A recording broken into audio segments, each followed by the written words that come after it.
employability assistance, modernization, and setting up of industry-sponsored labs and industry-sponsored awards. We appeal all the alumni to proactively participate in such activities. If we zoom out over a span of last 7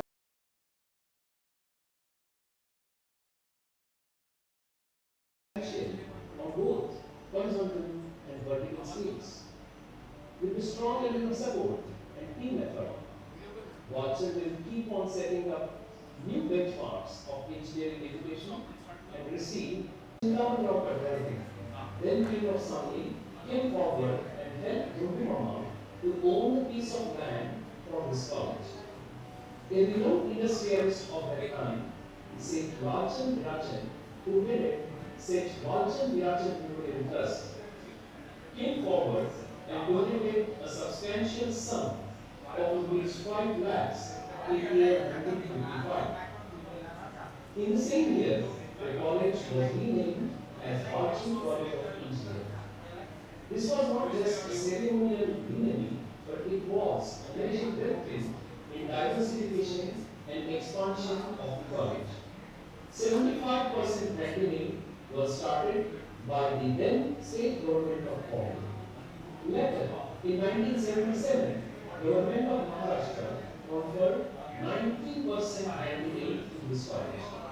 On the verge of beginning digital innovation in the country, UG and PG program in electronics and UG in computer science was started in 1986.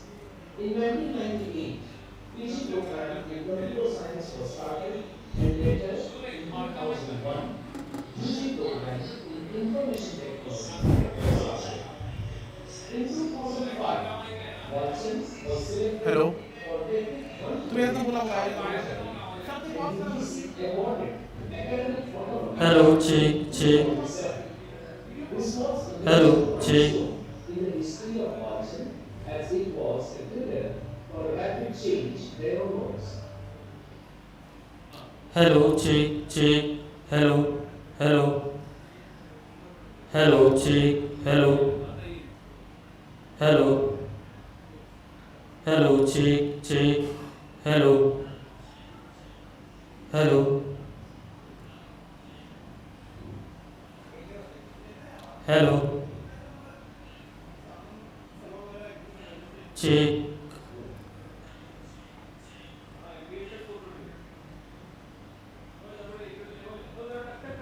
Hello. Ask yes. Bye.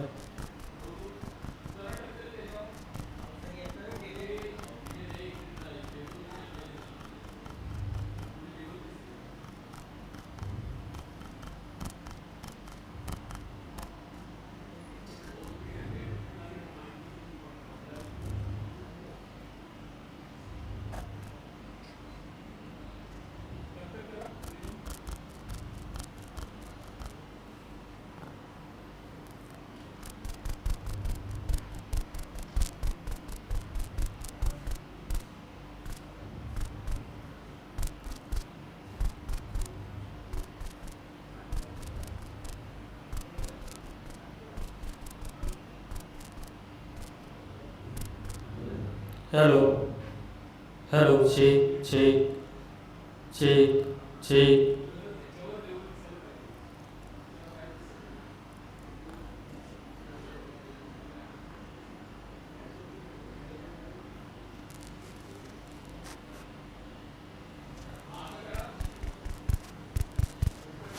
चलेगी.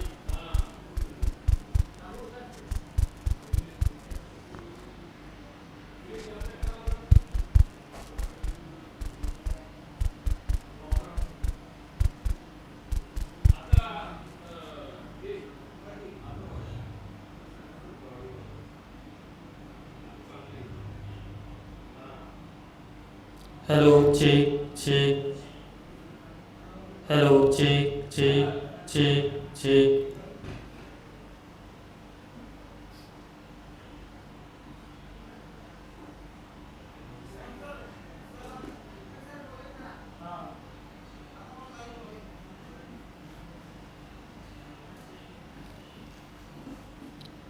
Hello, check, check. Hello, check, check. Hello,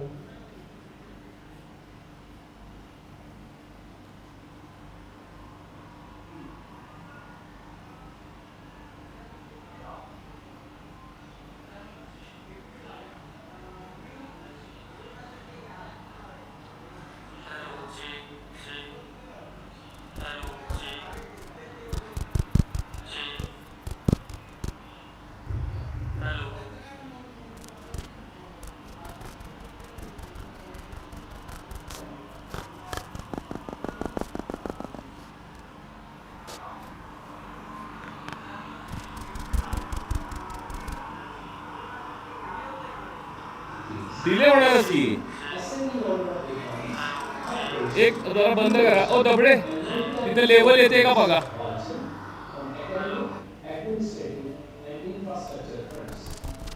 WCE was हां selected for taking हां 1, 2, and 3 येते का phases वाढते का level and effectively वाढते utilizing वाढते those funds हां for upgradation of UG, and research infrastructure.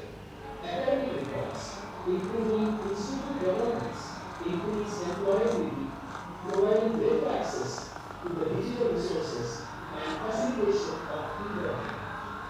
Majority of the UG and PG programs have got MBA accreditation with the distinction of getting A grade by NAC.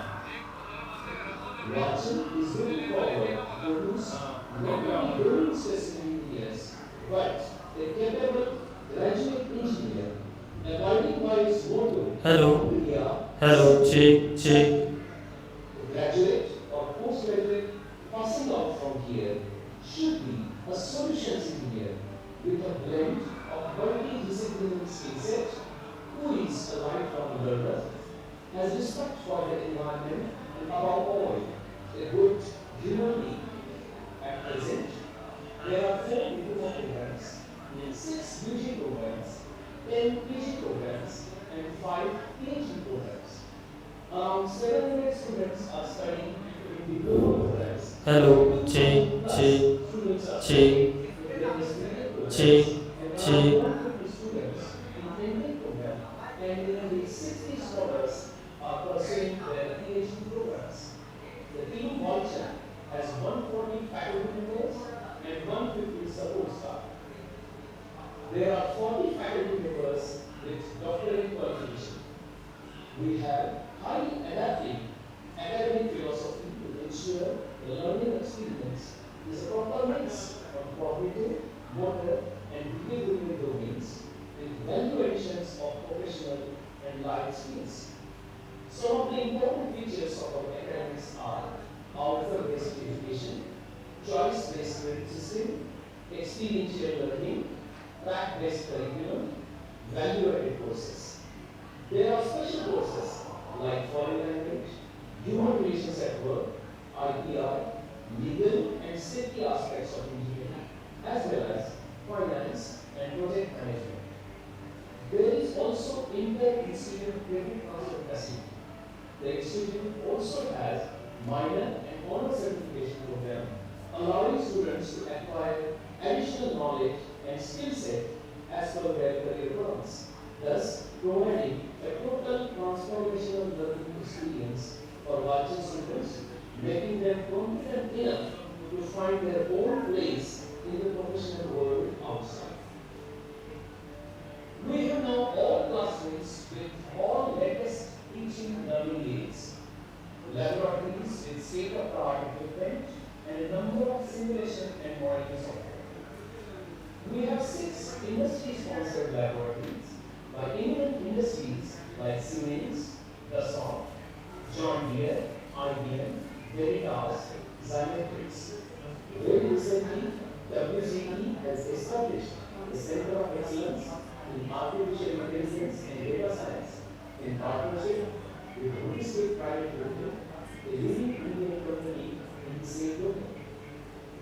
2 of our eminent alumni, Shri of SAKAL, donated rupees 1 crore for innovation and incubation activities, and Mr. Ram Kumar Rathi of Rocky Delhi Group donated rupees 1 crore for setting up structural health monitoring lab.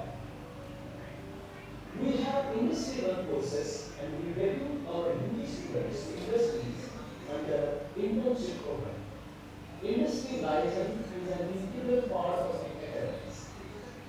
Contents of the course are designed based upon the inputs from industries. The college faculty provides professional services to industries in terms of consultancy and testing. The average revenue generated in the last 2 years through consultancy is about rupees 1.5 crore. We own intellectual property in form of Indian informal patents. The institute has IPR and product design policies in place. Our faculty are on the various board of studies and other committees of renowned institutions in India. The departments are associated with professional institutions like IEEE, IET, ACM, ASME, and Ashton. The institute also organizes a research symposium and hackathon every year. The placement performance of our students has been phenomenal since last many years. The average placement has been more than 85%. For year 2023, the average salary for BTech program is 9.64 lakhs per annum and highest CTC offer of 26 lakhs per annum. In fact, this achievement proves the efficacy of teaching, learning and examination process. The students are also provided support and training for GATE and other competitive exams. In last 2 years, we have completely revamped our examination process. We have now digitally automated student life cycle, which is a paperless system from first year enrollment to final year examination. It is a cloud-based, fully transparent system which facilitates online, offline examinations and has intelligent features like auto-proctor. Speaking about infrastructural reforms, we have state-of-the-art Walchand Informatics Center with an objective of providing seamless access to IT infrastructure, centralized servers, and software license management, a training hall, access control, attendance and surveillance system, a fully equipped video content creation studio. There is a campus-wide wireless connectivity through 120 access points with 800 Mbps internet bandwidth. The campus is under intelligent video surveillance with the help of 250 cameras. Recently, the college has also established Innovation and Incubation Cell to promote entrepreneurship and startups. The Achyut Central Library is one of the prime academic and infrastructural assets of Walchand. Spread over about 2,700 square meter area, the library owns more than 1 lakh books, around 6,500 plus e-journals and 128 print journals, and has adopted the latest RFID technology.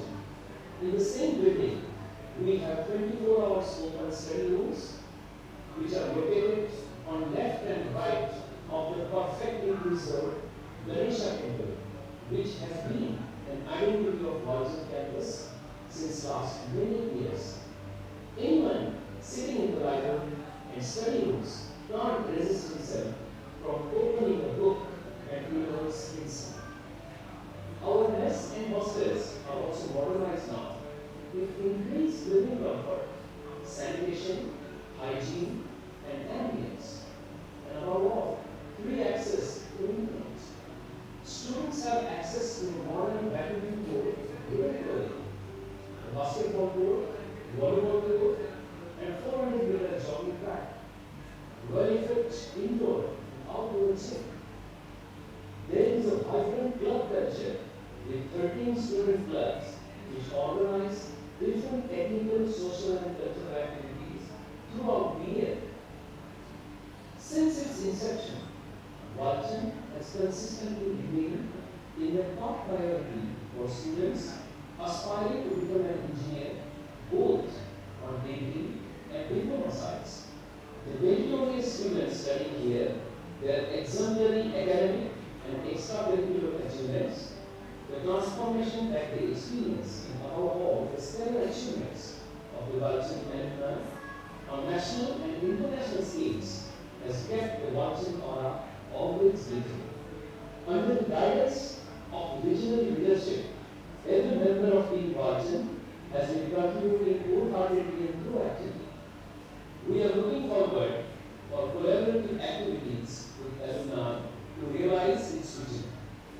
We have taken activities such as industry talks, meets and mentorships, and assistance, modernization, and setting up of industry-sponsored labs and industry-sponsored awards. We appeal all the alumni to proactively participate in such activities. If we zoom out over a span of last 7.5 decades, we have surpassed our own achievements and grown substantially on both horizontal and vertical scales. With a strong alumni support and team effort, Walchand will keep on setting up new benchmarks of engineering education and receive a wide global recognition. Thank you.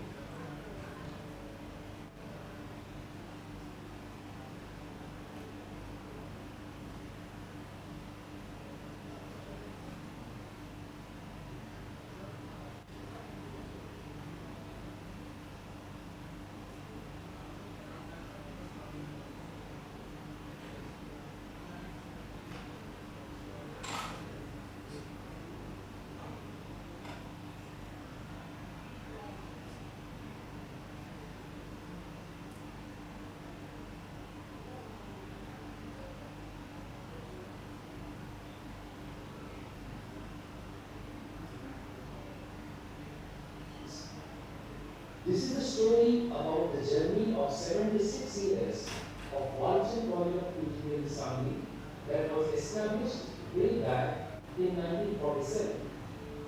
Shri, a freedom fighter and industrialist of that time, established this college on June 23, 1947, the same year our country got independence. His Highness Chintamani Rao, then King of Sangli, came forward and helped Ruby Mama to own a piece of land for this college. A renowned industrialist of that time, said Walchand, who did it, said Walchand Memorial Trust, came forward and donated a substantial sum of rupees 5 lakhs in year 1955.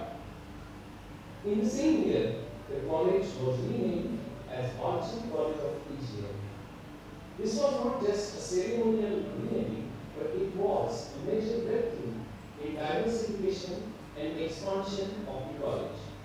75% cantoning was started by the then state government of Poland. Later, in 1977, government of Maharashtra conferred 90% cantoning in this college. On the verge of beginning the revolution in the country, UG and PG program in electronics and UG in computer science was started in 1986. In 1998, PG program in computer science was started, and later in 2001, UG program in information technology was started. In 2005, Walchand was selected for Tech 1 project by NHRD, and UGC awarded academic autonomy in 2007. This was a major milestone in the history of Walchand, as it was a trigger for a rapid change there onwards. The last 1.5 decades have seen ascending order of reforms, upgradation, innovation, and multidimensional progress of Walchand from academic, administrative, and infrastructure fronts. WCE was selected for Technic 1, 2, and 3 phases by NHRD and effectively utilized those funds for upgradation of UG and research infrastructure, academic reforms, improving institute governance, increased employability, providing better access to the digital resources and facilitation of e-learning. Majority of the UG and PG programs have got MBA accreditation with the distinction of getting A grade by NAC. Walchand is looking forward to produce not only domain-specific engineers, but a capable graduate engineer abiding by its motto, Kriya Siddhi Sattu. A graduate or postgraduate passing out from here should be a solutions engineer with a blend of multidisciplinary skill set, who is a lifelong learner, has respect for the environment, and above all, a good human being. At present, there are 4 diploma programs, 6 UG programs, 10 PG programs, and 5 PhD programs. Around 700 students are studying in diploma programs, 2,000 plus students are studying in various BA programs, and around 150 students in MTech program, and nearly 60 scholars are pursuing their PhD programs. The team Walchand has 140 faculty members and 150 support staff. There are 40 faculty members with doctorate qualification. We have highly adaptive academic philosophy to ensure the learning experience is a proper mix of cognitive, motor, and behavioral domains with value additions of professional and life skills. Some of the important features of our academics are outcome-based education, choice-based credit system, experiential learning, track-based curriculum, value-added courses. There are special courses like foreign language, human relations at work, IPR, legal and safety aspects of engineering, as well as finance and project management. There is also inter-institute credit transfer facility. The institute also has minor and honor certification program, allowing students to acquire additional knowledge and skill set as per their career goals, thus providing a total transformational learning experience for Walchand students, making them confident enough to find their own place in the professional world outside. We have now all classrooms with all latest teaching learning aids, laboratories with state-of-the-art equipment, and a number of simulation and modeling software. We have 6 industry-sponsored laboratories by eminent industries like Siemens, Dassault, John Deere, IBM, Veritas, Zymetrix. Very recently, WCE has established a Center of Excellence in Artificial Intelligence and Data Science in partnership with Ruby State Private Limited, a leading Indian company in the same field. 2 of our Indian alumni, Shri of SAKAL, donated ₹1 crore for innovation and innovation activities, and Mr. Ram Kumar Rathi of Rathi Railway Group donated ₹1 crore for setting up structural health monitoring lab. We have industry-run courses, and we depute our new students to industries under internship program. Industry liaison is an integral part of academics. Contents of the course are designed based upon the inputs from industries. The college faculty provides professional services to industries in terms of consultancy and testing. The average revenue management in the last 2 years through consultancy is about ₹1.5 crore. We own intellectual property in the form of Indian and foreign patents. The institute has IPR and product design policies in place. Our faculty are on the various Bureau of Studies and other committees of renowned institutions in India. The departments are associated with professional institutions like IEEE, IET, ACM, ASME, and ASHRI. The institute also organizes a research symposium and hackathon every year. The placement performance of our students has been phenomenal since last 20 years. The average placement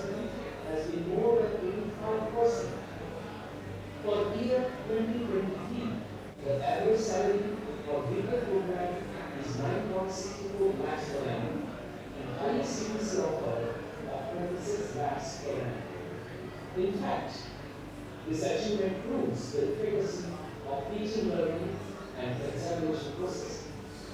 The students are also provided support and training for GATE and other mandatory exams. In last 2 years, we have completely revamped our examination process. We have now digitally automated student life cycle, which is a paperless system from first year enrollment to final year examination.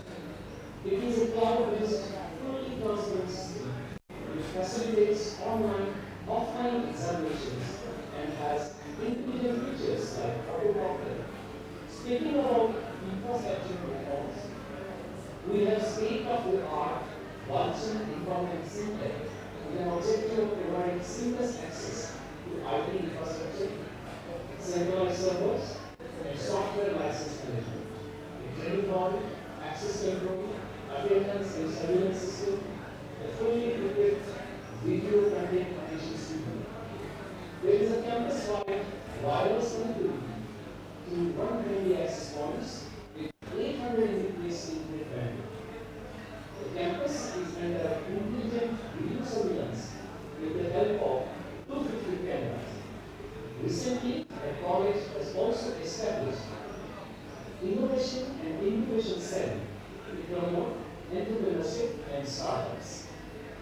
The Achyut Central Library is one of the prime academic and infrastructural assets of Walchand. Spread over about 2,700 square meter area, the library owns more than 1 lakh books, around 6,500 plus e-journals, and 128 print journals, and has adopted the latest RFID technology. In the same building, we have 24 hours open study rooms, which are located on left and right of the perfectly preserved Ganesha temple.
Good afternoon to all.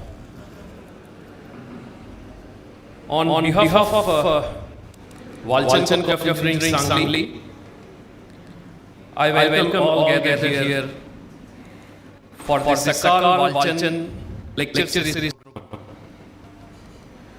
Today we are fortunate to have with us Shri Achyut Godbole ji to deliver first lecture of this program. I request Shri Achyut Godbole ji, who is guest speaker today, then in charge director of college, Dr. D.B. Kulkarni sir, Professor B.F. Momin sir, to please come on stage.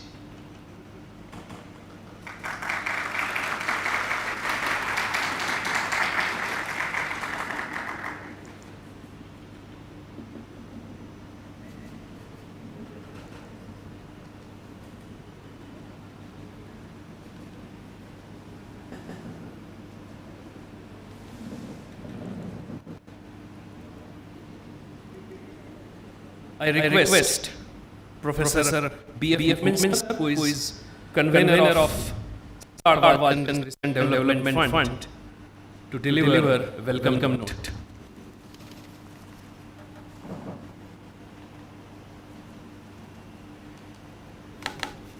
Good evening to all. Good evening to all. Respected attendants on the dais, Achyut Godbole ji, our in-charge director Dr. D.B. Kulkarni sir, my colleague, teaching non-teaching staff, all my students and outside audience who are interested to listen to this session. I welcome to all. Today, we are starting with one of the initiative of this lecture series. I'll just brief about this lecture series and this particular scheme of the funds. Walchand is having 75 years of glory. And we have so many students and alumni, thousands of alumni. Many of the alumni are at very top levels, as you know. There are generations of alumni from WCC. So, as a part of the giving back from the alumni to any institute, any organization, similar to like in IITs and any school as well. Alumni always have affiliation with the institute, and Walchand is not exemption for that. So, we have very good support from the alumni in terms of physical contribution, virtual contribution, in terms of technical contribution and so on. So, one of such contribution from our alumni, Abhijit Pawar, 93 pass out, from SAKAL group, has donated 1 crore rupees to the Walchand. So, we have a big hand. Abhijit Pawar sir has given 1 crore in 2014, and we have formed or signed an MOU to utilize that fund. So basic objective of this fund was in view of the Abhijit Pawar for promoting culture of application-oriented research and entrepreneurship, basically for the student development in terms of the entrepreneurship and research. And accordingly, we have prepared a very good draft of MOU. We have established a committee comprising of director, SAKAL nominee, administrative council nominee, alumni representative, then different deans from the institute, and some invited from the outside. So there are 10 to 12 people are in this committee who are looking after this particular fund. And that fund has given the name SAKAL Walchand, SAKAL WC, Research and Development Fund. And to utilize that fund, we have the committee. We meet every quarter to keep a track of all the activities or any funding required from the student. So the basic objective of this MOU that was expected from the Abhijit to motivate and support R&D, IPR generation, entrepreneurship among WC students, faculty in view of development at national and international level. Support application-oriented engineering project, provide financial support to students for taking external industrial project, IPR entrepreneurship potential, to provide financial support for patent filing, entrepreneurship ventures by student faculty, organize lectures, workshop in WC for spreading entrepreneurship culture among the students, faculty tours for innovative R&D work, encourage faculty and students to visit foreign and abroad organizations, universities to experience the state-of-the-art technology with commitment for establishing similar technology facilitated at WC, joint project with the industry within India and abroad. These are the broad vision of the Abhijit Pawar that you students should have in future. So in last one meeting, it was decided that in addition to this, why can't start the Walchand SAKAL lecture series from the eminent personality, distinguished personality, diversified experience that will share the experience of our student. At the same time, you extend that particular service to nearby community as well. So this Walchand SAKAL lecture series will be not only for our WC students, also for all the student audience nearby in this particular region. At the same time, we will make this particular session live. So those who are not able to come physically, they can avail this particular experience. So with this, we will not take much time of you. So this particular lecture will happen on last Friday of every month. Actually, it was decided in 3rd May. First section was decided 3rd May of the previous, but due to the health issue of the sir, we could not have that particular session. But regularly there will be a last Friday 5 to 7 p.m. This session will be in this hall every month. Okay. So thank you, sir, for coming to the institute. For this kind of activity, there is a consistent encouragement from our admission council, chairman, managing director, Shri ji, then our admission council member, Amol Pawar ji, Chakor Gandhi ji, and all our stakeholders are always consistently encourage, motivate to faculty to undertake such kind of an activity. So thank you, and I wish to have a good session of this. Thank you.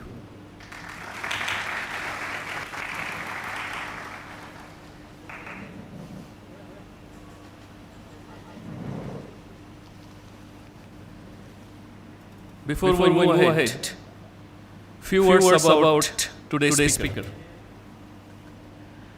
Achyut Godbole, the name which does not need any introduction, as we all know him through his work, his books, newspaper columns, interviews, his thoughts, YouTube videos and whatnot.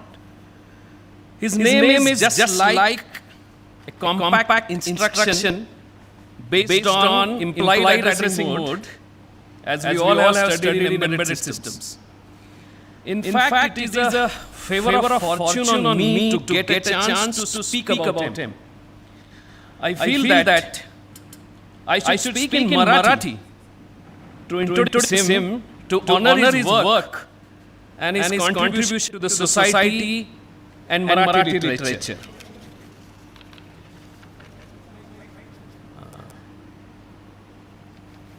विज्ञान तंत्रज्ञान क्षेत्रात अभ्यास करणाऱ्या मराठी व्यक्तीला अच्युत गोडबोले हे नाव माहीत नसणे हे माझ्या दृष्टीने अज्ञानाचं लक्षण आहे. आपला जन्म 1950 साली झाला. शालेय शिक्षण सोलापूर येथे झालं. बालपणापासूनच आपल्याला संगीत, कला, साहित्य, विज्ञान अशा अनेक विविध क्षेत्रातील अनेक दिग्गजांचा सहवास लाभला.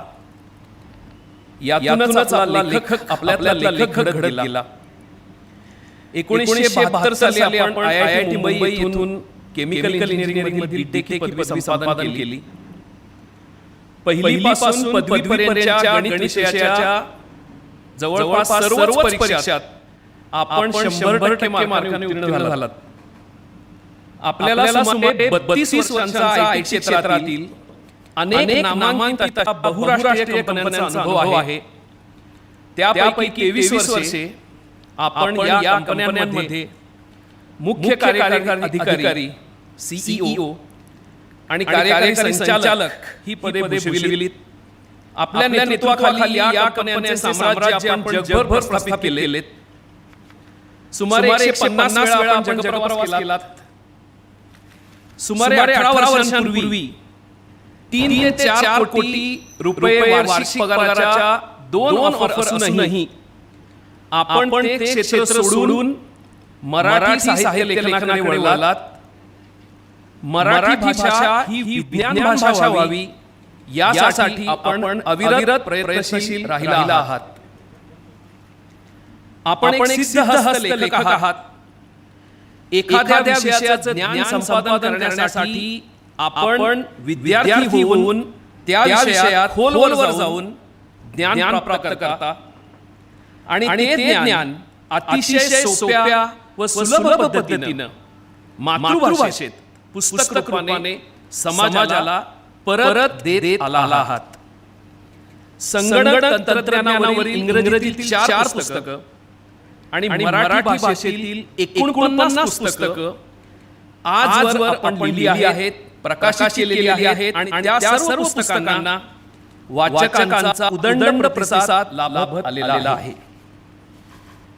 संगणक तंत्रज्ञान, विज्ञान, नॅनो सायन्स, गणित, मॅनेजमेंट, अर्थशास्त्र, इंग्रजी भाषा साहित्य, संवादशास्त्र, शास्त्रीय संगीत, खगोलशास्त्र, शरीरशास्त्र, मानसशास्त्र, विषाणूशास्त्र अशा असंख्य विषयांवरील आपले लिखाण असून ते समाजाला पथदर्शी ठरत आलेले आहे. आपले विचार वाचून अनेक लोकांना न आवडणारं गणित आणि शास्त्र या विषयांच्या अभ्यासाची गोडी निर्माण झाली. कित्येक लोक नैराश्यातून बाहेर आले. कित्येक लोक आत्महत्येपासून परावृत्त झाले. वयाची 70 उलटून गेली तरीही आज मितीस आपण तेवढेच कार्यक्षम आहात.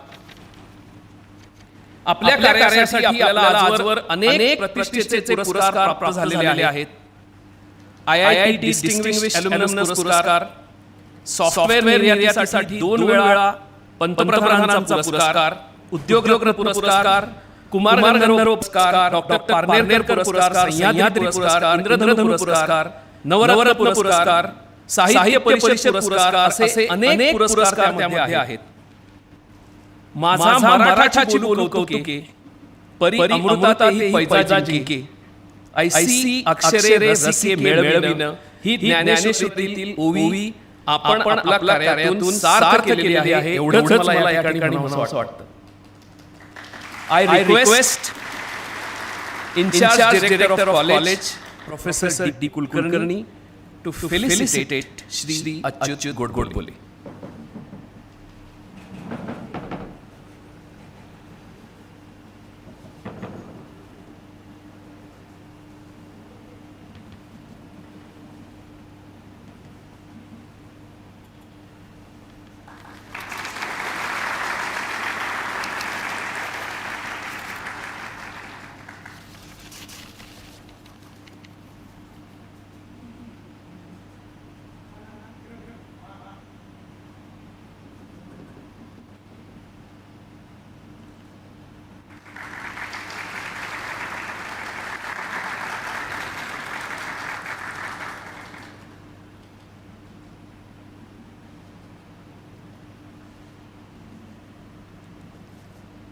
ज्या सकाळ ग्रुपच्या सहकार्यामुळे मदतीमुळे हा कार्यक्रम आज इथे होऊ शकला होतोय त्या सकाळ ग्रुपचे रिप्रेझेंटेटिव्ह श्री जयसिंग कुंभार जी आज आपल्यासोबत आहेत.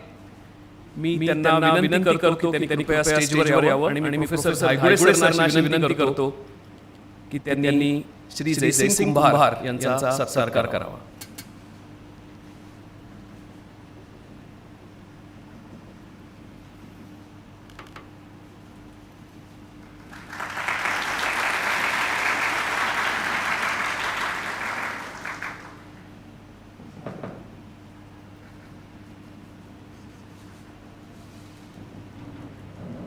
यानंतर मी सर्व मान्यवरांना अशी विनंती करेन की आपण खालती बसून घ्यावं आणि श्री गोडबोले साहेबांना I request him to please come to dais and enlighten all of us with his verses.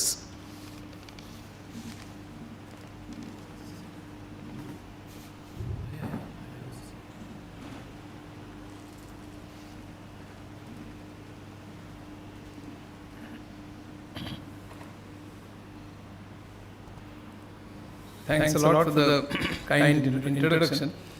I was going to say the respected dais, but the dais has gone down. So, and thanks a lot for making me aware that I'm more than 70 years old now.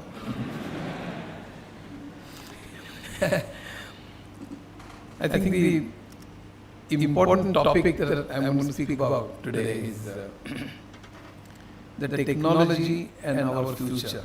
My throat isn't doing too well, so I'll try my best to speak as much as I can. And then the rest will probably go to questions and answers. When we talk about the future of technology, I normally start with the history of mankind, or the history of the universe, in fact. The universe came into existence according to the latest science 14 billion years ago. The earth came into existence around 4.5 billion years ago, and the first living being came into existence around 3.75 billion years ago. And then there was evolution, and the human history spans for around 100,000 years. Actually, it's more than that, but the proper human history is around 100,000 years. Alvin Toffler divides human history into three epochs. One is agriculture, second is industry, and third is services. Agriculture spanned for tens of thousands of years, and there was hardly any progress because there was no technology. The way we lived yesterday is the same way that we live today, and the same way that we would live tomorrow. And the same was true about weeks and months and years and decades and centuries. And then came Industrial Revolution, and only in a few centuries, the kind of technological progress that we made was much more than the progress that we made in tens of thousands of years in agriculture.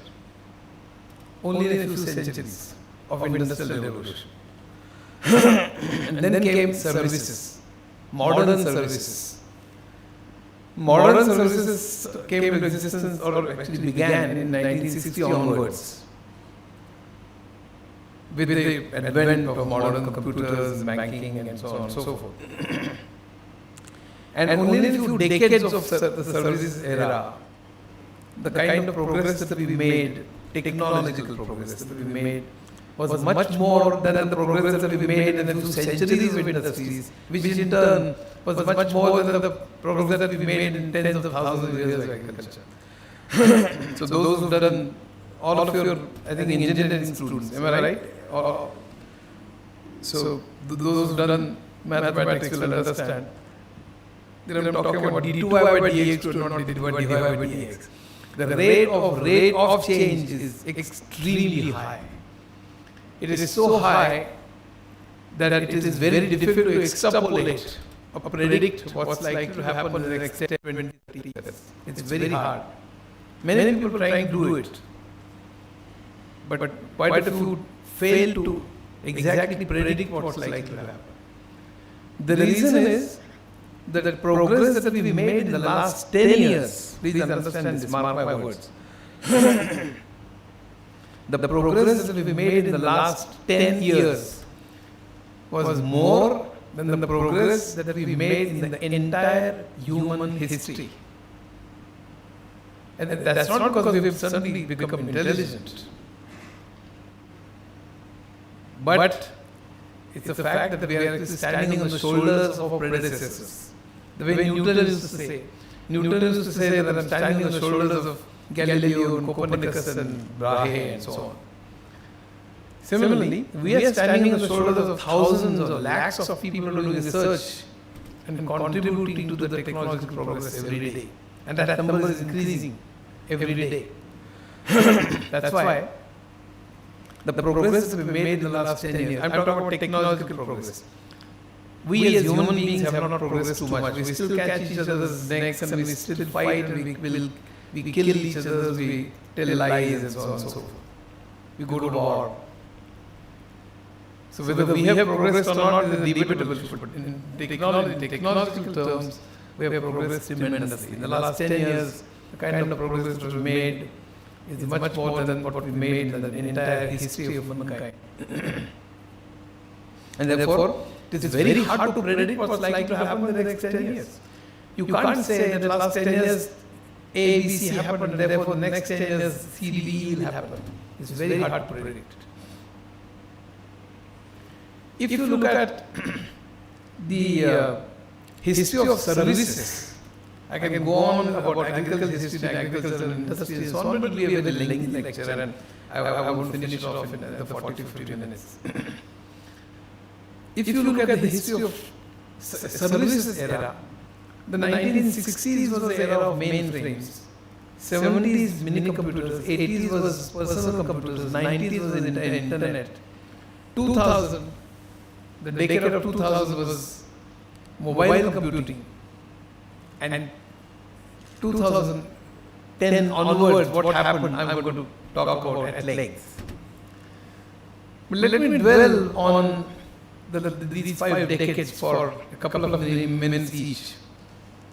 1960s was the era of mainframes. Mainframes were very large. They used to be housed in rooms as big as this hall, by the way. I've witnessed those mainframes, I've worked with those. And they were all air conditioned. They had to be dust free, so you had to remove your chappal shoes outside the computer room. There were only 2 places where you had to remove your chappals. One was the temple and another was the computer room. Because at both the places, you did not know how the decisions were made in the first place. And you were afraid of something. And people are afraid of computers. Because there were programmers running from one place to another with punch cards. I don't know if you may not even have heard about punch cards, but with punch cards, with data punched on them. And they used to run around and the computers used to flicker the lights and people from outside the glass computer room used to wonder what was happening inside. They used to look at the computer with awe. Not too much respect, but with awe and fear. The users did not use the computers very much.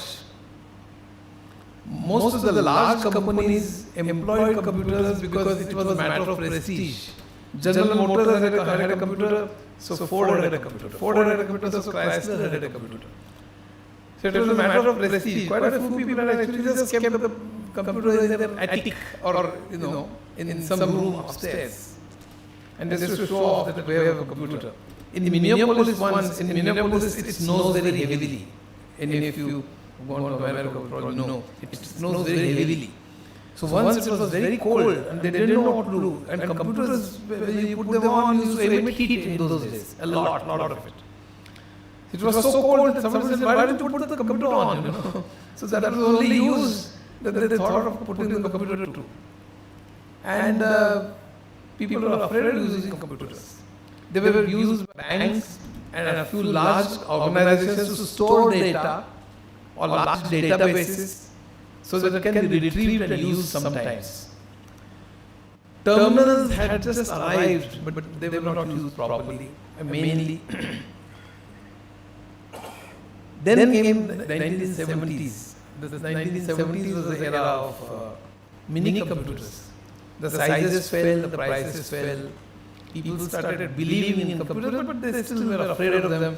Users did not use them. I remember I was in IBM at that time. I used to go to the customers and beg for work because the business was, so information technology was following business. So we used to ask businesses, please tell us how you do your payroll. So they used to tell us, we have an employee master data, and then we take the attendance, and then we compute how much pay each person should get, and then we print a pay slip. And then we used to automate it. We used to exactly do on computer how it was done manually. So it was called automation. So we used to say, we will save you time. We will do your printing pay slips on computer. So please give us some work. I remember really going to the customers and begging for work. And customers would say, why should I give you work? Because I can do that manually far faster.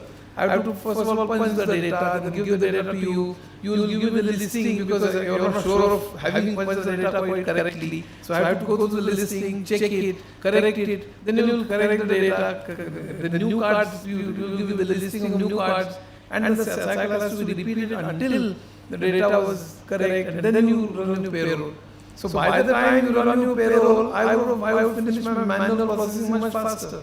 The same was true in inventory control and every other. So people are reluctant of using computers because they were batch processing. There was no online. There was no real time. There were no terminals. Please understand. You have to punch the data on the cards, you have to feed the cards and so on and so forth. So many computers changed a little bit because there were terminals, there was databases. Networking had started emerging at that time. Each computer had its own networking protocol, by the way. DGNet and IP, SNA, etc. I would go into the entire protocol business, but each computer had its own protocol. And interconnecting them was a big challenge. Then came 1980s.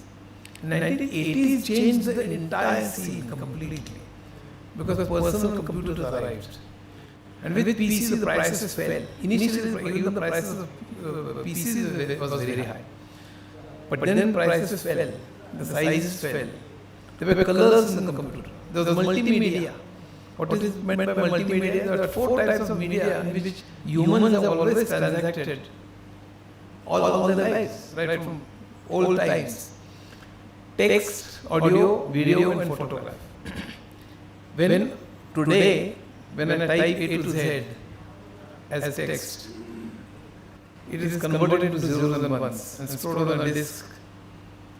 Or I take a photograph on mobile or on digital camera, it is converted into zeros and ones. I play a CD, so music also is converted into zeros and ones. And video, DVD, or today on your phone is also converted into zeros and ones. When all these 4 formats are converted into zeros and ones, and they can be played at once, it is called multimedia. So when you are actually sitting at a computer, you are typing, in one window there is some photograph, in some other window there is some music which is being played, on the 4th window there is something going on. So all media actually being played and enjoyed at the same time is called multimedia. That wasn't there until then. With personal computers that emerged.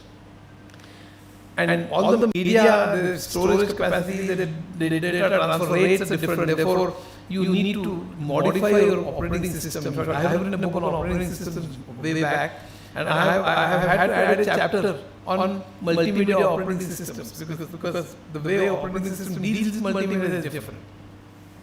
But with personal computers, multimedia arose, colors came into existence. Then there was GUI, graphical user interface.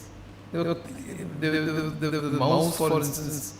And then prices fell, and then the computers were seen on the desks of lawyers and professors and households and hundreds of places, and people started trusting computers for the first time. For the first time, they thought that there is something good about computers and they can use it, they started trusting. And then the usage of computers spread like wildfire. Just about every walk of life, just about every field in your life was captured by information technology. Whether it is education, whether it is sports, whether it is healthcare, whether it is retail, whether it is office work, whether it is management, whatever. Just about every field information technology entered the way it did was tremendous. What it said was that I will no longer follow you. I will no longer ask you how you do your work manually and just automate. Better use me, and if you don't use me, you will be thrown out of business. So information technology became so important and so central to all these faculties, all these branches of knowledge, branches of business, that they had to use information technology, and by information technology I mean computers and communication. So they had to use IT, otherwise they will be thrown out of business. That is the position that it reached in 1980s. And that's the difference that it made. How did it happen? I'll give you an example. And that changed the way you do your jobs, or the way you do your things. How? I'll give you 3-4 examples. Take ATMs. With ATMs, before ATMs, when you wanted to withdraw cash, or maybe deposit cash, you used to go to the bank, and then you used to be given a token. You had to wait. Then the bell used to ring, ting, ting, and then you used to go to the counter and then give you your money, and then so on and so forth. With ATMs, all that is gone. So tailor class, who used to do all this job in banks, were jobless. They had to unlearn what they knew before and learn something new. If they did not do that, then they were jobless. So please understand, and thousands and lakhs of them throughout the world with ATMs. This happened in area after area in all walks of life. Take animation, for instance.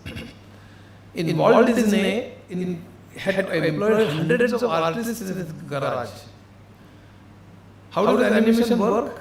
If you want to show a cat running from one end of the wall to the other end of the wall, one artist used to draw a picture of the cat at the one end of the wall.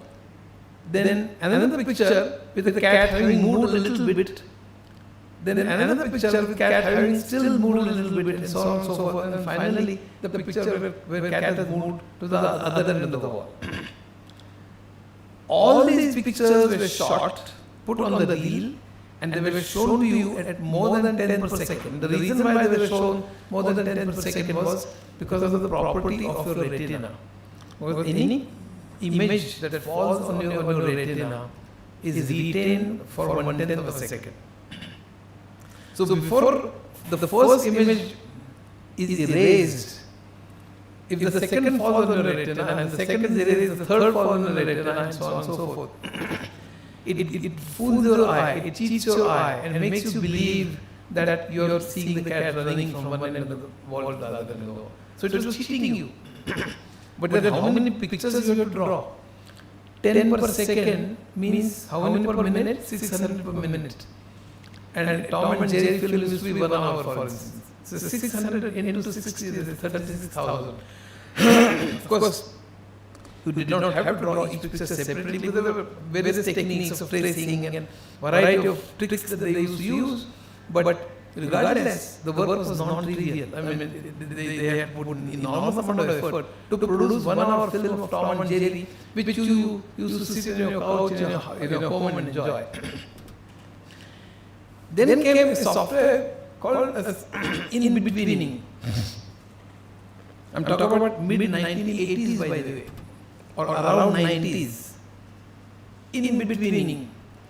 It said, give me a picture of the cat at one end of the wall, give me a picture of the cat at the other end of the wall, and there is a software using graphics and rotation and mathematics and so on, will draw the pictures of that cat, intermediate pictures, hundreds of them for you, put them on a reel, and then show it to you the way you want. At 5 per second, 10 per second, 20 per second, whatever, you just specify as a parameter, punch it by keyboard, and at that rate, the pictures will be shown. But I will draw the pictures.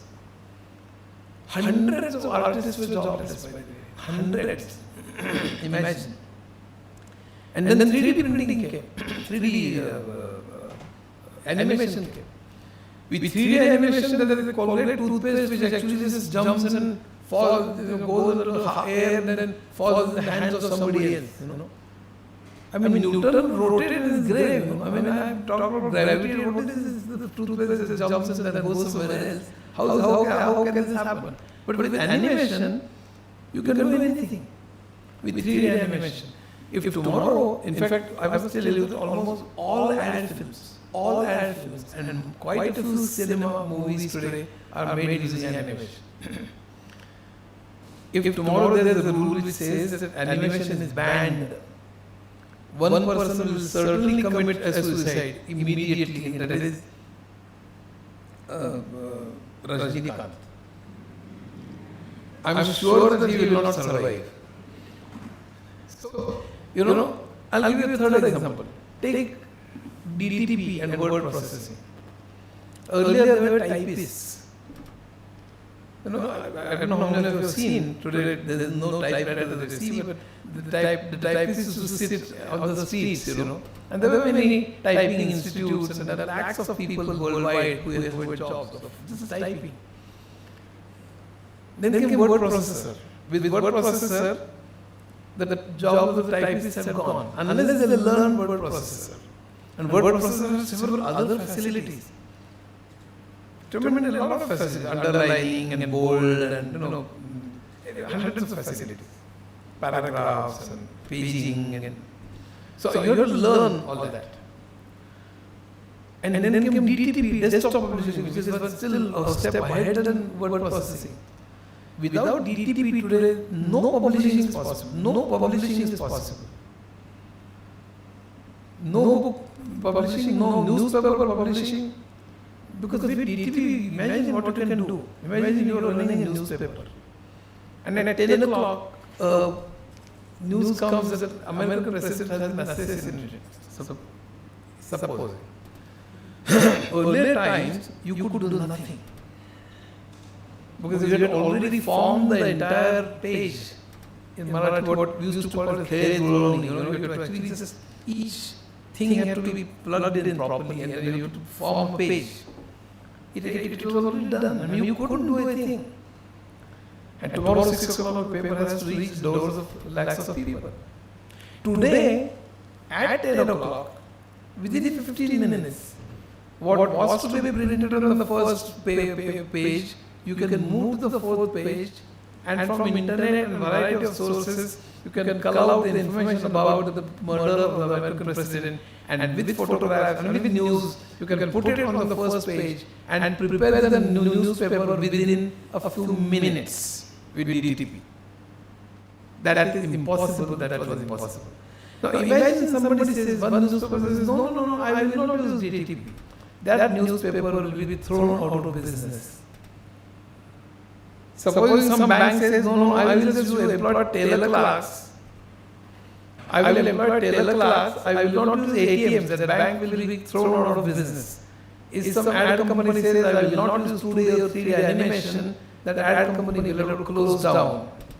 I am giving you only 3 examples. There is multiple others. With CAD-CAM, for instance. If manufacturing company says, I will not use CAD-CAM, it will have to close down. It just says that I'll use T-square and use the drawing. In our time, when I was in IIT, we had T-square and we had to draw machine drawing. I don't know how many of you are aware, but the machine drawing. Of course, we didn't do it. Somebody else done it 10 years back when we had to do last of GT. That's another story. But somebody had to do it in history. But with CAD-CAM, all that is gone. And CAD-CAM, and with CE, you can do finite element analysis and you can do hundreds of calculations. So you no longer only produce a picture of plan elevation of the part, which is then linked to purchasing and manufacturing and production planning and so on, but it also tells you whether it can, withstand the wind and withstand pressures and so on and so forth.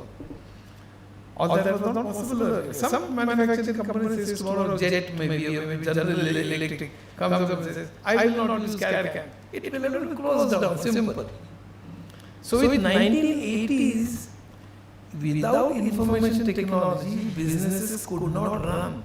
Before 1980s, information technology had to beg to businesses, please give us some work. Now, businesses have to go to information technology and say, please use, in fact, those who have done management will know that it's called BPR, Business Process Engineering, which essentially means re-engineering your processes, assuming computers and communications. So all that started in 1980s, that revolutionized everything, and computers became all over the place. America was the first one to wake up to this challenge, started not automating, not just whatever they were doing manually, they did not use computers, but they changed the entire process and improved upon what they were doing manually, changed the entire thing, and that's why they succeeded. For doing that, they required thousands of programmers, and they didn't have those. That's where India's shipping programmers to body shopping started. I in fact was running Patni that time. Narayan left Patni, sat in the same chair and ran Patni for 11 years. And then Intel 4 years, 4 years. And I must have sent thousands of people to America during my lifetime. And then 1990s was the era of internet, satellite links were established, and then software centers, offshore centers were established, Hyderabad, Pune, Mumbai, Chennai, Delhi, and so on. So that's the entire history of the information technology. 2000 was the mobile computing revolution. It's also called technological convergence, which means personal computer, mobile TV, and computer. Mobile TV and computer were put in one. Today mobile can do just about everything that your TV does, that your computer does, and so on and so forth. So that's called the technological convergence. And therefore hundreds of applications actually got developed. 2011 was the year where something very interesting happened. In Germany in 2011, an announcement was made very silently about the advent of what is called Industry 4.0. And everybody many people ignored it. They didn't know what to say about it. But suddenly they realized what entailed, what was there in Industry 4.0. Industry 4.0 consists of around 7 to 8 large different technologies. Again, I don't market, but I've read a book on Industry 4.0. Go read it. I think it's the easiest book ever available. I've also written on artificial intelligence and infotech. Those are like it. I think Industry 4.0 is important. Consists of eight different types of technologies. The most important technology which is at the center of Industry 4.0 is artificial intelligence. Then there is big data. Then there is IoT. I'm sure you know IoT. IoT is industrial Internet of Things. IoT is Internet of Things. And IoT is industrial Internet of Things. Big data. IoT. 3D printing. Cloud computing. Blockchains. 5G are the eight technologies which are at the core, at the center of which are the center of Industry 4.0. But then the entire AI revolution started. Today we talk about ChatGPT, hundreds of the things, but the entire AI revolution slowly started picking up after that. One of the main reasons why it happened, and I was discussing this in one of the conference rooms just now, was because of machine and deep learning. Please understand. Until that time, artificial intelligence was mainly restricted to robotics and expert systems. What is expert systems? Expert systems actually says, I will study how doctors work. I will study how doctors work, and then encapsulate their knowledge in some rules. If then else. If fever, then give red color tablet. I mean, doctors don't do that kind of thing normally. But if fever, then give red color tablet. If fever and is perspiring or cough, then give yellow tablet.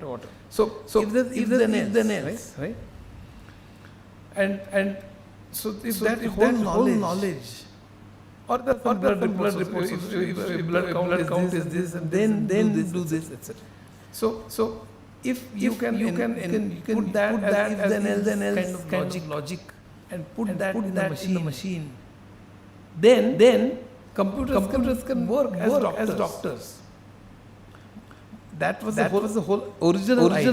And there were several expert systems which were built by the way, from 60s, 70s, 80s, but they did not work properly.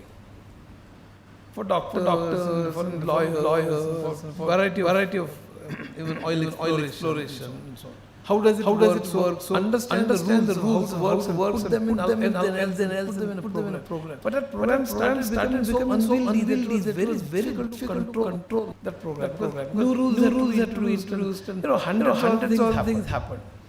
Also writing debug, maintaining the program complete and changing ever changing it all the time. By changing rules had become a headache, and therefore expert systems never took off. Then there was robotics. But robotics also there were mechanical problems and there were other problems as well. Take computer vision. Your human vision is extremely complex. One of the most complex things that ever can happen. It's not just sort of seeing like a camera does. Like a camera, an image falls on the retina. That's the simplest part. But then the way the messages go to the brain and the brain recognizes a particular object is not as easy as it looks. It's an extremely complex phenomenon for anybody to do. In fact, I must tell you how when you see a cat, see a dog, mobile, bottle, all those images are stored in your brain, right? And not just images, but the words bottle, spelling, also B-O-T, etc. So the spelling, the word, its picture, if sound, maybe if it is cat, the sound that it makes, dog, the way it barks. So the sound, the picture of the object, the color of the object, hundreds of attributes are stored. As I must tell you, the brain is a very interesting and complex subject. I'm writing a brain. See, the attributes of one object, color, smell, sound that makes, or the name for like DOG, dog. All that is not stored in one place in the brain, by the way. It's stored in multiple places of different objects. So next time look at dog. All those are taken from hundreds of places together and short presented to you. It's an amazing task. The way the brain works. That's a separate issue. The point I'm trying to make is this. When you just think about this, those who've done computers and those who are engineers, I guess, certainly understand the complexity of this. You show a child a cat. After a few days, weeks, months. Please understand. After a few days, weeks, months, the same child sees another cat with different size, different color, sitting in a different pose, and the child says cat. How earth can this happen? I mean, I have thought about this endlessly. Those who've done graphics will understand what the brain will have to do understand. Because it has the image of the earlier cat, right? In stored whatever fashion. It has to now find out whether it is the same thing or not. So it has to enlarge. It has to rotate. It has to change colors. How does it match? I'm just trying to make think as to how complicated brain is. I mean, it is so completely. I really sometimes wonder whether can ever reach the capability of the brain. But I'll talk about that. Or AGI, artificial general intelligence, which is a century. But I'll come to that. So the computer vision is I'm just giving one example to tell you what the problems were in robotics. So robots were also sort of asked to do very mundane kind of jobs. On a conveyor belt, there were objects of particular color. Let's say soap of red color, and suddenly a soap of green color appears. The robots supposed to pick that up and put it differently. This is one example. Then robots were asked to climb stairs. Now robots can do a lot more than what they used to. Today robots are far more capable. They can do cleaning for hundreds of them. And tomorrow's robots are far more capable. But robots still are mechanical. And therefore there was limitation to what robots could do. What really the real breakthrough was machine and deep learning. And today whatever you are looking at, machine and deep learning and natural language processing.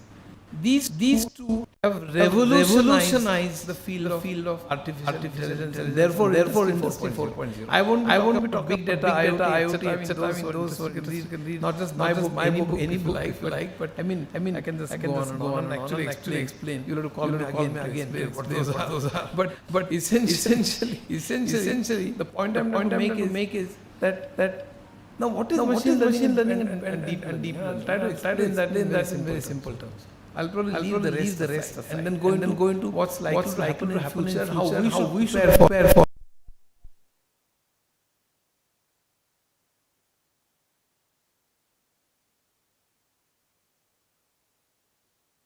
Computer program given as an input to the computer. You fed the computer program. Let's say you fed payroll program.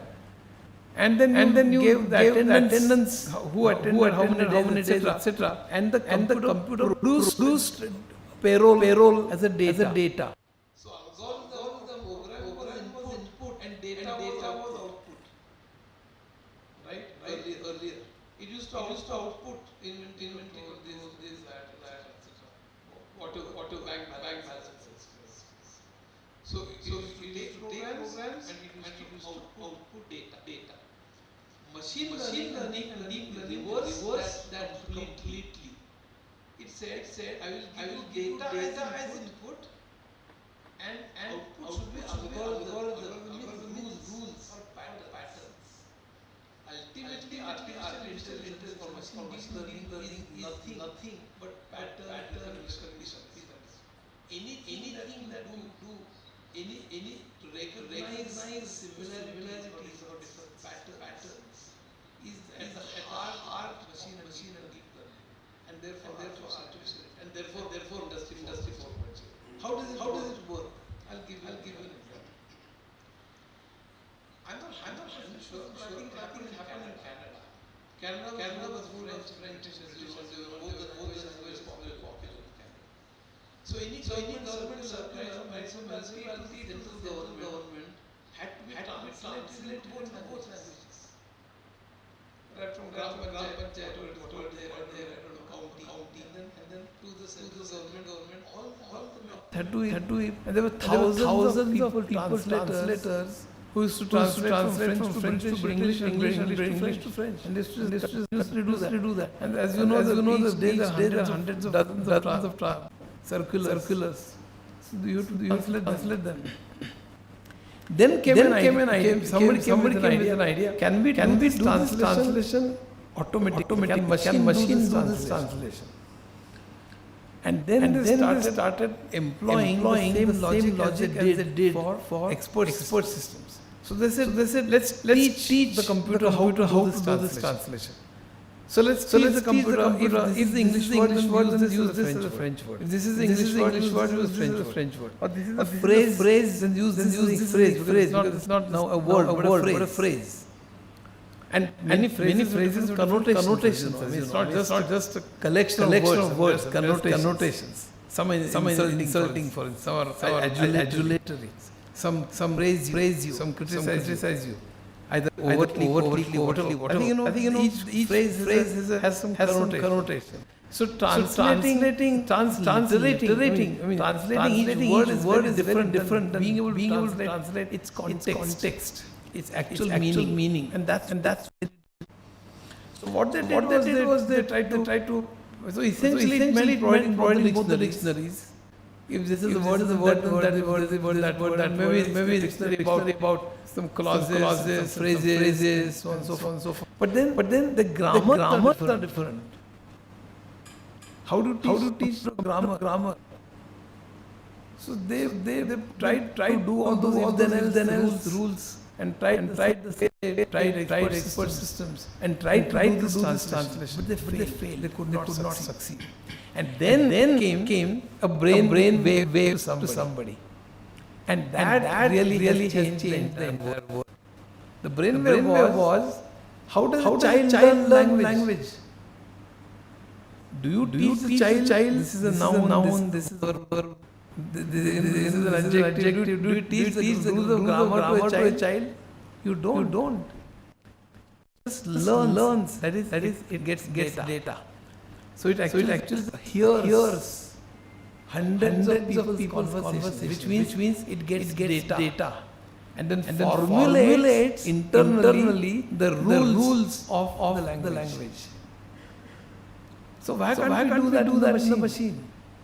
And then they started working on how can we replicate this function of human brain in computer. Human brain consists of various neurons, as you know. And various neurons, there are several. My book Mana actually has several big chapter on the brain.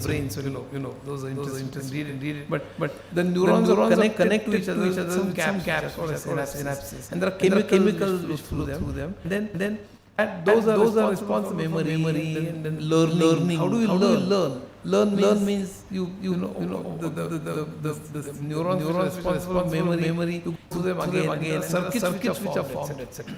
So can I replicate the neuron structure artificially? And that gave rise to a phrase called artificial neural network, which is called ANN. So will form whether neuron in hardware like bit in hardware is flop, what etc. is immaterial. Similarly, they formulated neuron in hardware and they connected neurons and they had several layers of these neurons, artificial neurons, and they created an artificial neural network. And then they started teaching that network.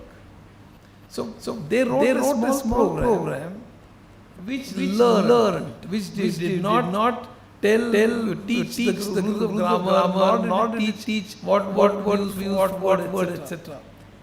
That program was meant to only capture the similarities and differences, formulate the rules. And then they fed one sentence of English and one sentence of French translated correctly. The program understood something, not fully. Then the second sentence again translated completely. Then the program correlated the two sentences and said, oh, this word is common in these two sentences. Maybe it means this, etc. Then the third, fourth, and there were lakhs of sentences which were lakhs. And then the program actually learned how to translate, and today the translation is done 97.5% correct. This is machine learning. You feed the data and it learns, comes of pattern. I'll give you another example. Suppose how is face recognition done? One of the applications of learning is face recognition, self-driving cars, so on, as you must have heard, known so many times. Supposing you show a cat. So if there are various layers of neural network This is very crude by the way. This is not how it happens. Please understand. Otherwise, Godbole is trying to bluff anything. I'm just trying to tell you very simple terms, basic concept. The exact way or mechanism is different and it is far more complex. For instance, just looks at the tail, whether the animal has a tail or not. The second layer may be the length of the tail. The third layer may be the eyes. The fourth layer may be whether there is whiskers or not. In what we call moustache, but actually whiskers, right? And then the fifth layer, whatever. So there are various layers which capture various faculties, various characteristics or attributes of the object that you are. And in the end, in the last layer, and there are various weights that are given. It's not very simple because each neuron is given inputs from various other neurons of the previous layer, and each one is with weights and various other things. So the actual thing is more complex, but then each neuron learns something and passes on to the next, and next to the next, and so on. And finally, the final layer arrives at the conclusion that this is maybe 60% cat, and 40% dog, or something like that. Then you show a second picture of the cat. Then it learns still more. And you tell the machine that it is a cat. It is called supervised learning. In supervised learning, you tell the machine, you tell the algorithm what it is. So you say it is a cat. And then the machine actually learns to actually capture the attributes of that and store them. So that if you show thousands of these cats, then the next 1001st cat picture that it shows, you show it and ask, now please tell me what it is. It has learned how to actually identify what the cat is. And therefore it can identify that this is a cat. Similarly, it can, and then there are pre-written routines, by the way. In data science today, there are pre-written routines today available on the internet to identify objects like cats, dogs, mugs, and so on. Hundreds of objects have already been coded, written, and you can identify them. How does a self-driving car work? Because it actually uses all these hundreds of objects, because in front of the car there can be a tree, suddenly a signal, say whatever. So there are hundreds of these which are used, so it can identify immediately what is what without a driver. So there are pre-written routines today in data and data science to identify various objects, by the way. Similarly, faces. You can identify various faces. And I can go on and on. But I think I just wanted to give you an idea about what machine and deep learning is. If the number of layers is very large, it's called deep learning. And today deep learning is the most important thing, machine and deep learning, because it is learning from the data. When you choose maybe something on Netflix, 3 films of action, it suggests you the fourth because it has learned from the first 3 that you like action film. Everything is learning from the data and finding a pattern that this person likes action films. Or you're all the time watching various cars, etc. So it suggests you some car. So just everything in machine deep learning is watching, finding out data, finding out pattern, and then based on the pattern, you find out what needs to be done. I'll give you another example. In data mining or data analytics. In a bank, the difference between database and data mining, for instance, is that in database, actually I'll skip it because I don't unnecessarily go into technicalities right now because you will get bored. So let me just go into what's likely to happen in future. In future, the following things will happen, and some will happen now, some will happen after 10 years, some will happen after 20, some 30, and some at the end of the century. I can't be sure of when what will happen. As I've said, it's very hard to predict what's likely to happen in the next 10 years. Because the rate of change is so rapid that very few can, very confidently predict what's likely to happen. Very, very few people. But what is the scenario looking like? I mean, I'm just trying to broadly describe to you what is likely to happen. First of all, there will be no coins, notes, checkbooks, credit cards, debit cards, nothing. All money will be in your mobile. In China, this is almost there. You will not find too many notes or coins or whatever. Everything is on the mobile. When you work, if you work, then yeah, because these days there is a precondition, unfortunately. But if you work, then the money will be transferred to you on your mobile. When you go to a shop, you spend today. I used to give lectures about this 15 years back. People look at me, complete disbelief. Today with GPay and Paytm, etc.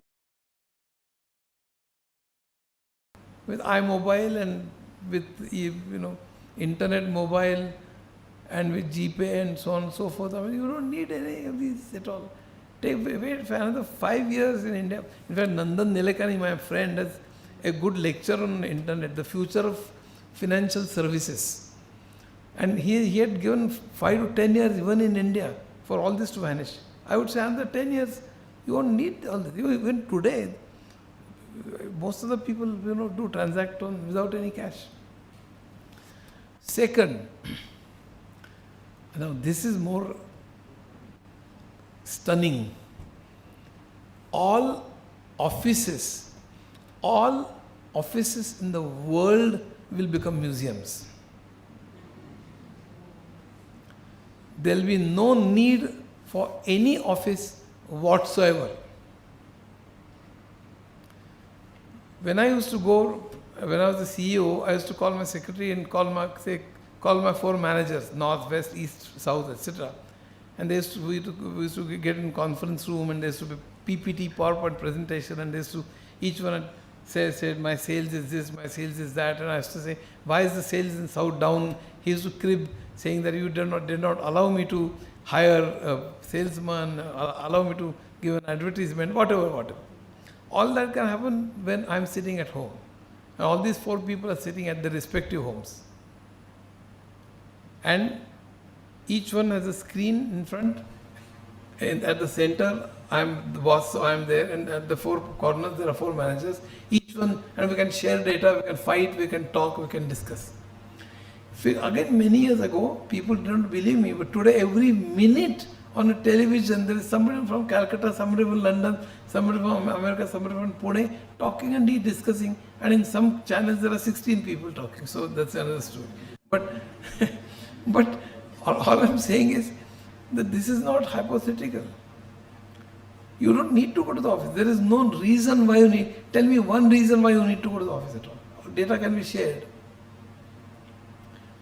There is no need for all these hundreds and thousands of bank branches. There is no teller clerk. There is ATM, and tomorrow ATMs will not be necessary because all the money will be on your mobile. ATMs are necessary because you want to withdraw cash or whatever. There will be no cash. If you want to apply for loan, you apply for loan on the internet. You want to supply some property papers, they will be attached. The guy will approve them or maybe forward them to higher authority. The higher authority maybe send somebody to check whether the property exists or not. Or that also can be checked through Satbara Uttara somewhere online, you don't need to.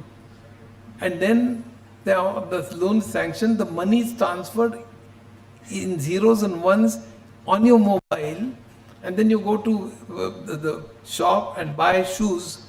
You don't need to. There is no need for hundreds and thousands of branches of banks. And they're the same. Please understand. And if something can happen, something does happen. It's unfortunate. In science, if biogas can happen, should not happen, but it does happen. If wars should not happen, but they do happen. It's unfortunate. In this case, whether it's fortunate or unfortunate, I don't know. But there is no need insurance. Why do you need hundreds and thousands of these tall buildings? And I don't know what the reaction of the students will be. There will be no need for these large colleges and schools. Because you can learn sitting at home. Today in India during COVID, that distance learning did not succeed because we did not have enough smartphones. Our economy did not allow. Only brother had the smartphone, sister did not. And the smartphones were not capable, and we did not have enough really good videos to. If we have really super videos of all subjects, physics, chemistry, mathematics, etc., all really very good, accounting, etc. You don't need teachers writing on the blackboard of whatever they write on, but they write and and then students taking down. I'm told now, I haven't been to a classroom for a long time, but I'm told that people take photos, they click on when teachers write, they just click on the mobile, I'm told. That also is not necessary if there are excellent videos available of all the subjects. So the role of the teachers will be that of facilitator, producing such excellent videos, creating or getting online classes, and then meeting maybe once a week. Students will still meet. Many people ask me what will happen to social life. Students will meet, but they will meet for swimming, they will meet for football match, they will meet for sports, for picnics. They also can be virtual tomorrow, but until that happens, they can meet for a lot of things that they actually should meet for. Today, in Bombay, there are hundreds and thousands of people who travel by locals and actually die. Hundreds of them die. And they don't need to travel. They can sit at home and work.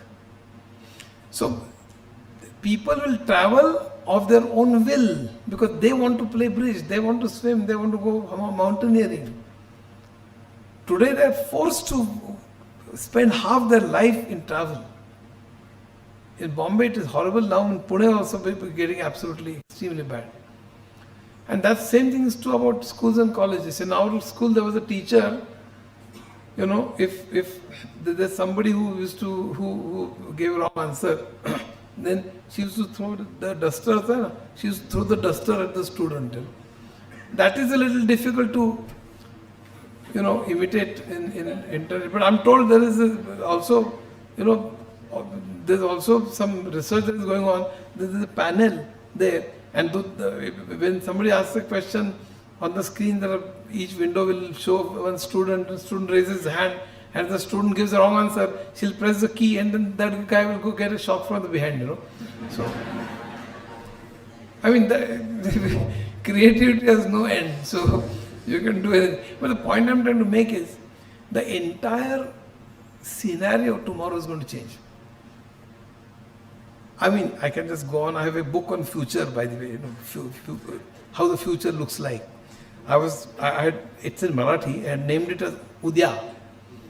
But there's a novel by Nanda Khare called Udya, so I'm actually going to change the name of the book as either Parva or maybe future, or maybe future, ideas in future, etc. And there I've talked about how biotechnology will do, what nanotechnology will do. I read the book on nano also. If you're interested, you can read it.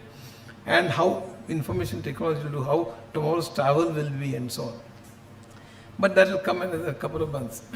The point I'm trying to make is that in 1998 or 6, I'm not sure, Bill Gates wrote a book which is called as Business at the Speed of Light. Am I taking too much time? I'll take 10, maximum 10 minutes. Is that okay or? Okay. So,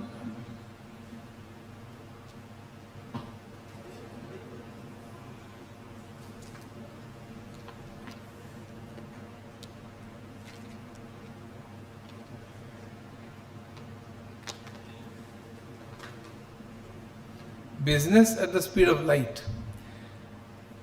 And the book is so good that I was sure it certainly cannot be written by Bill Gates. But jokes apart. Book is really, really good. 1996 and 8. What foresight! The book says that, please understand, this is revolutionary. In no uncertain terms, this is revolutionary. All middlemen will be finished. All middlemen will be finished, which means that the producer and the consumer will directly transact. There will be no middlemen. If you notice, earlier there were travel agents at every corner. If you wanted a train ticket, air ticket, you used to go and he used to cut the ticket. Now you can do it on the internet, so you don't need a travel agent. So travel agents have now re-engineered themselves, or they've actually emerged as something different. They say, we won't only cut tickets, we'll organize your group excursions. We'll book your tickets, we'll book your hotels, we'll give you a guide, and etc. etc. So they put as a package, and only those who were able to do that have survived, but those who only used to do this middleman's job have finished. Bookshops, hundreds of bookshops in the world have closed down. Because you can buy directly from the publisher, or maybe Amazon. Amazon is a middleman, by the way. Amazon is a middleman again. But it's a big middleman. So my prediction is maybe only a few big middlemen will survive. Ultimately, they also will die. And I'll tell you why. You want to buy a shirt. Now, why do you need to go to a shop to buy a shirt? Ask yourself. If I can go to Van Heusen or Louis Philippe or whatever, I don't know, or Raymond's or whatever. I don't buy any branded stuff anyway. But those who do, you go to their websites and then find out what color you choose, what is your size. And today with augmented reality and virtual reality, you can get an experience of how that will look on your body. If you give your size 40, 42, etc., with shoulder, etc., it actually will tell you how you look. Tomorrow's cosmetic industry is going to change tremendously, because tomorrow it will show you what kind of lipstick, how will I look, or what kind of mustache, or what kind of beard, or what kind of whatever. Nothing looks so good on me, that's a separate issue. But basically, it will tell you without actually applying how a particular thing will look, whether it's shoes, whether it is clothes, or whether it is cosmetics, or even colors on the wall. Dulux company, and there are many other companies actually, Dulux I guess, or maybe some other, allows you to give the measurements of your room and then say, isme blue lagao, isme green lagao, and then actually shows you how your room will look without even you touching even a drop of the color. It shows you. Then you say, yes, acha lagta hai. Then you go and buy, and then you actually apply. And you buy from the company. Why do you need a shop? Why do you need a shop for shoes, for books, for shirts? Hundreds of these shops will vanish. Please understand the impact. It may not happen in 5 years. That's what I'm saying. I don't know whether it will happen in 5 years or 50. I don't know. But I can see it happen. I will not be alive there, obviously. I'm good. It's good that I'm not alive to see this. But it is, in a way, frightening. And why it is frightening? Because today there are lakhs of people who are working in these shoes as salesmen, as working on the counters or whatever. What will they do? With driverless cars, tomorrow there will be lakhs of drivers who will be jobless. That's why I started with cartoons and DTP and stuff like that. How unlearning and learning and completely changing the way you do things. A sociologist has said that each one will have to change jobs 6 times in one's life. And changing job does not mean changing from Citibank to Bank of America or Bank of Baroda. Changing job means the way you do things. You have to unlearn, you have to forget the way you are doing things and learn the new ways of doing things, because technology has changed and moved ahead tremendously in the last 2 years, 3 years, 4 years, 5 years. And that speed has increased. That's the reason I started with the beginning of the universe, not for fun. the rate of change is so tremendously high. In fact, when we passed out from IIT, myself and Dr. Fatak, who is also, in computer science, is a great guy. He said, let's go back and start again from first year because things have changed. Then, 50 years ago. And now, things are changing so completely rapidly. What will you do when things are changing so rapidly and the jobs are changing the nature, the way you do things? So there are two things that I want to sort of, tell you. It is said that around 67% of the jobs will vanish with AI and Industry 4.0. I don't know whether 67% will actually go. I do believe that many will appear as well in a changed format. But the changes will not be very easy to take. I mean, psychologically, it's not easy all the time to, as I was discussing today, it's not easy for humans to just completely unlearn so easy all the time. Machines can do it, but for humans it's not very easy. And having to do it 5, 6 times in lifetime is not, because each technology has its use. And something new comes up and the old thing has to be discarded. And that will happen very, very rapidly. I think that's why. So what should you do then in such a case? My advice to all of your youngsters, so my advice to you would be, whatever your branch is, information technology, chemical, mechanical, whatever, your fundamentals have to be good. Technically, you should be very good in your technology. So that unlearning and learning can be done very fast. If your foundation itself is not very good, many people come and ask me, should I send my son to learn Python or Oracle version 9.I, etc., whatever. I say, you forget. Does your son know what is computer architecture? What is operating system? What is database? How computer languages work? How compilers work? How basically, if you're good at computing, then unlearning and learning should not be very difficult at all. But if you focus on one particular language or one particular version and mug it up, you are finished. I can tell you that another 2 years and 3 years, you will be looking for a job and you will not get it. Unless you unlearn and learn. Because that language will have gone in my own life. The kind of languages that I have gone through, not that I'm expert in all these, but the kind of languages that I encountered in my career, basic plus 2, COBOL, 3-4 versions, 4 times 77, various versions, PL1 and ALGOL and C and C++ and Java and PL1, ADA, and so on. I don't know all of these. I know half of these, of course, but all of these have a purpose. Basic for education, COBOL for commercial, C for portability, Java for internet, ADA for military. Each one had a purpose, please understand. Tomorrow, the purpose will have changed, because tomorrow you will be writing for going to Mars, for instance, or something else. It will throw up new databases, maybe new algorithms, new languages. How will you cope up? So unlearning and learning, and your first technological foundation has to be good. Point number 1. Point number 2 is your personality has to be good. Regardless of all this technology and banks and buildings and museums, your personality has to be good if you want to succeed.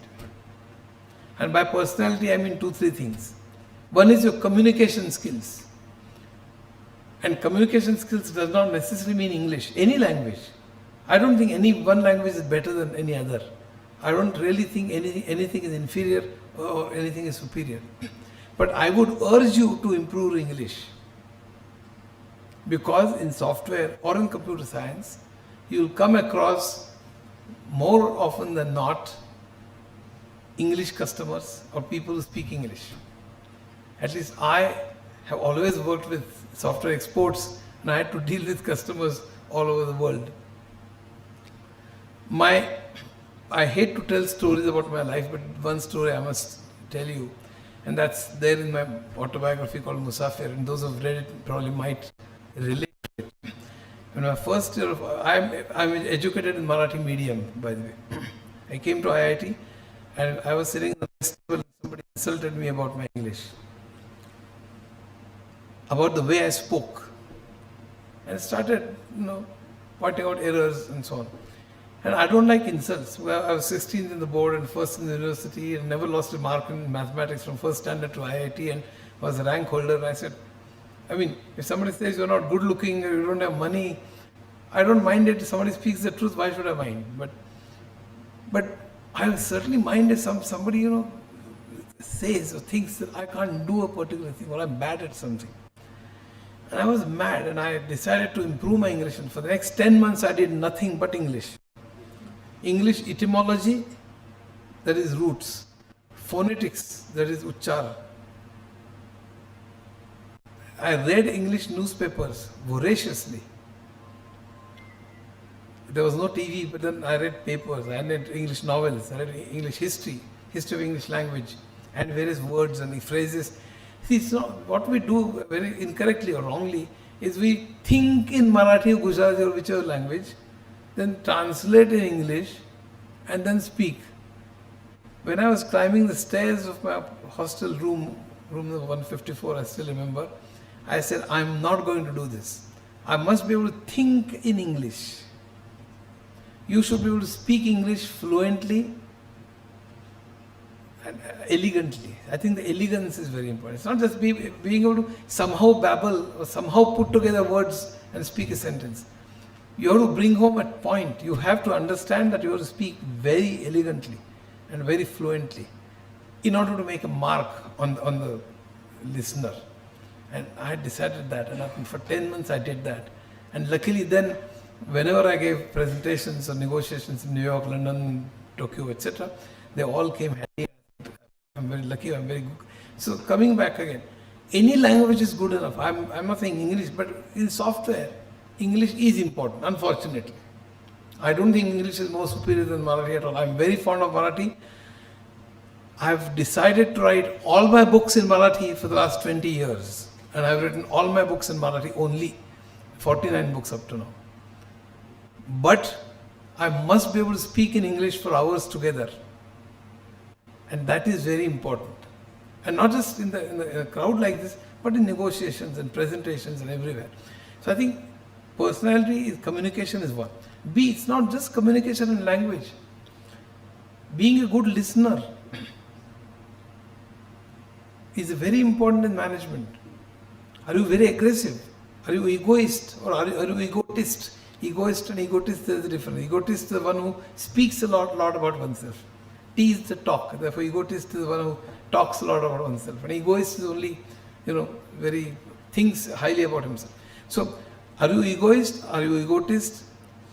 Do you allow somebody else to speak? In fact, when I used to have group discussions for selection, 5-6 people who used to give a topic, and each one used to pounce upon one another and used to be aggressive, and those all who used to reject.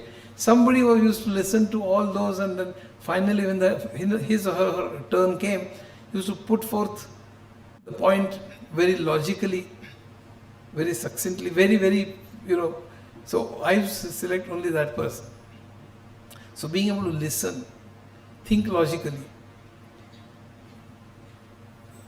and teamwork. Teamwork is very important. However intelligent you are, you may be Einstein, but today you will fail.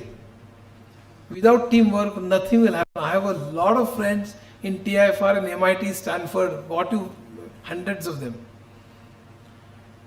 And all of them do teamwork. Whether it is a very,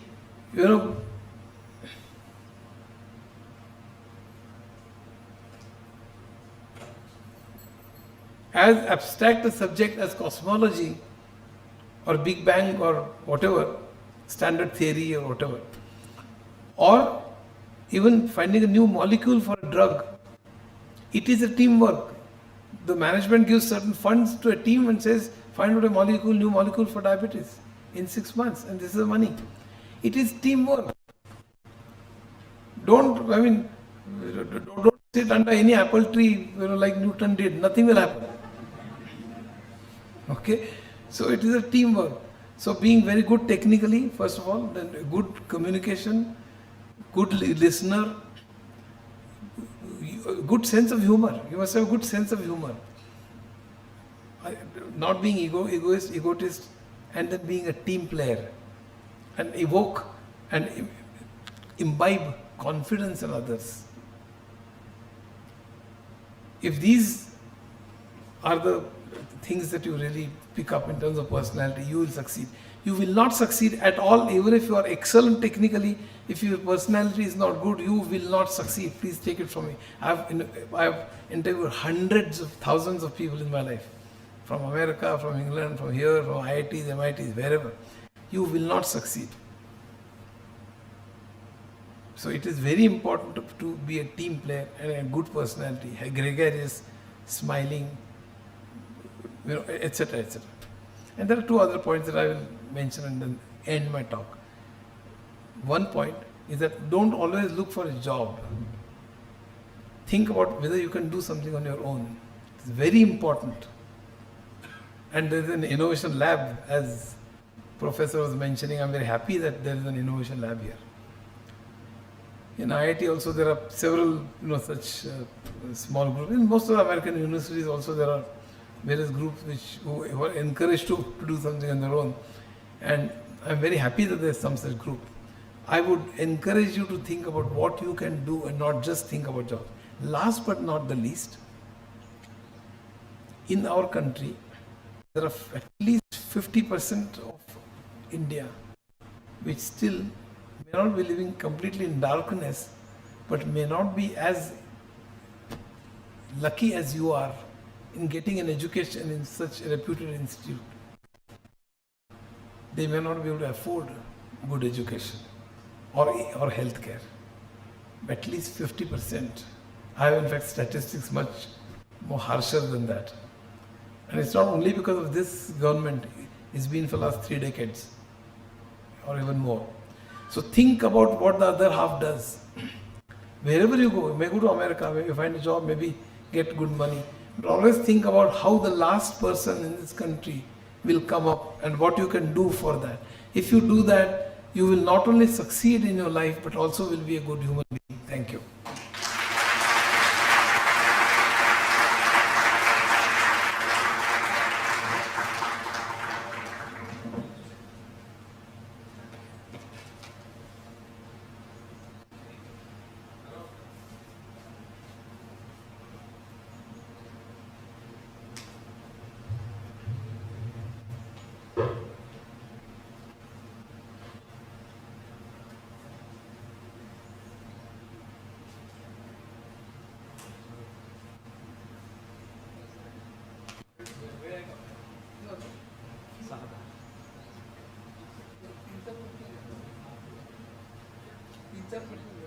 If you have any questions, then please.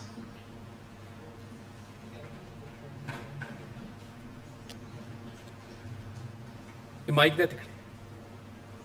Just a minute. Hello, sir. You talked wonderfully about future opportunities and how we should adopt to get advantage. But I just wanted to ask about there are many negative aspects of technology and in terms of psychological disorders such as depression, fear of missing and many other problems that the younger generation is facing currently. So, can you suggest methods to cope up with that? I think you will call me again for a separate lecture on this. I have written 3 books. I have written 6 books on psychology. One on one on depression is rightly said, one is autism, and lastly psychotherapies. I would urge you to read them. But I would 100% agree with you that depression is a very, very serious issue today in not just human, not just in India, but all over the world. According to the WHO, depression is likely to be, the incidence of depression is likely to be 25%. From mild to serious, not all serious, mild to severe cases will be 25%, which means 1 in 4 will have some kind of depression or every day you hear news about some suicide and what we hear when one person commits a suicide, 100 who actually have thought about dying. So it's a very, very serious problem. But I mean, it will take me a little while, but I'm tempted to say that, so I'll say that. So let's take a little less number of questions, but this is very important. See, today quite a few people also ask me, why do students not sort of do anything else? There is none after studies, they go to this class, that class, and the parents also push them to study all the time and they don't take interest in anything else. Right? I mean, in literature, music, and the way we used to do economics and philosophy and science, etc., we can be right or wrong, etc. Nobody is concerned about it today. We were at our time. Nobody is concerned about it because it doesn't fetch you marks. Right? Why is this happening? And that's why there is the depression, that's why there is the pressure. This is happening because the number of places where you can find jobs is far less. Imagine a society, imagine where if you get 98%, I don't know, 100, these are marks are like whatever. But so, if you get 99%, then you get 20 lakhs as salary. Yes. If you get 95%, then you get 18 lakhs. If you get 90%, then you get 16 lakhs. Etc. etc. If you get 35%, you get 2 lakhs. If you even if you fail, you get 1.5 lakhs, 1 lakh, you will get number, whatever, but you will not die hungry. So there is a range of maybe 1.5 lakhs to 30 lakhs, whatever, but you will not die hungry. Unlike today, where some people are millionaires and some people are dying hungry. But so this is, imagine that this is the kind of society. There is a difference. All are not equal. You are paid according to your capability and your contribution. So what will the guy think? A person will think that instead of getting 99% getting 20 lakhs, if I listen to music, if I read some literature, if I do some extracurricular activities, maybe I'll get 98%, maybe I'll get instead of 20 lakhs, I'll get 18 lakhs. Or if I do something more, then I'll get 16 lakhs, but I will be a better human being, better read human being. I'll be interested in economics, I'll be interested in physics, I'll be interested in the universe. I'll be a better human being. I don't mind getting 2 lakhs less. But I will not die hungry. If this was a society, people would be interested in many more things and it will be far more lively society, far less stressful society. Today, the number of seats, the number of available seats are so less. The other day in UP, there was an advertisement for peons, and I feel ashamed to say there are hundreds of PhDs and thousands of MScs and MAs, thousands who applied for a peon's job in UP. This is the situation in India. So when you say, when parents say you study, go to this class, that class, etc., somehow what they are saying is you somehow get into that whatever percentage of people who are getting their job and getting a car and then go to America and say, don't think about why there is unemployment in India. That's not your job. Just somehow get into that crowd. That's what the parents tell you very selfishly, I think. And there is a huge depression in the rest of the people because there is no future. So the reason or the real cause of all this is socio-economic. And your point is absolutely well taken, but it will take a long time for us to sort of go into discussion, debate, and then please read my book, Unearth. I have explained in great details and data as to how, what our social ills are. I have discussed this problem. The last chapter completely is devoted to the psychological ill health in our society and the reasons we can find in our socio-economic system. Thank you.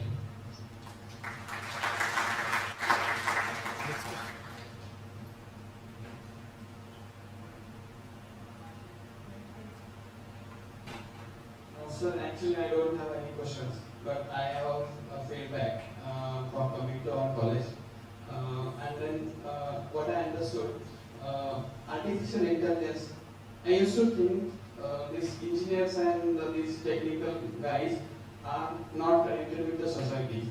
Means they are isolated. But now I understood that through artificial intelligence, we are doing reflecting our natural things into machine. So it's all connected, and I don't think like again that technology guy are different. Last question.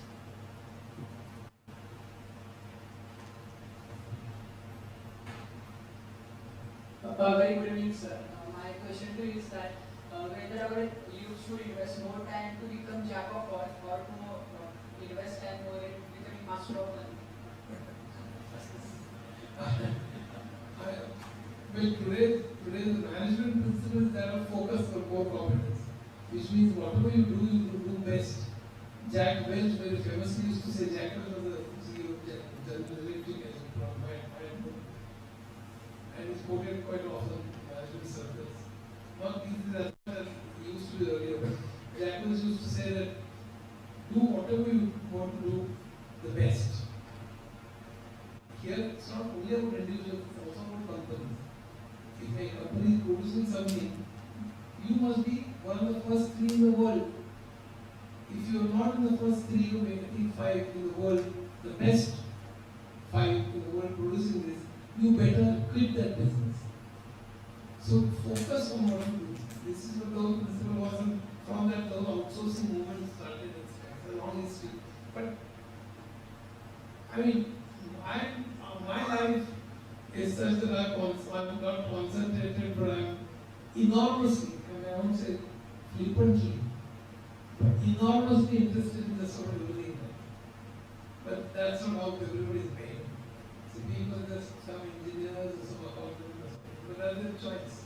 I'm deeply interested in how accounting works as much as how Big Bang works, as much as how Bhageshri Rag is beautiful, as much as just about everything. So I think it's the choice that you will make. But today's management mantra for success is focus and do what you want to do the best. That is the management mantra. I don't follow that myself. I mean, it's up to you to follow it.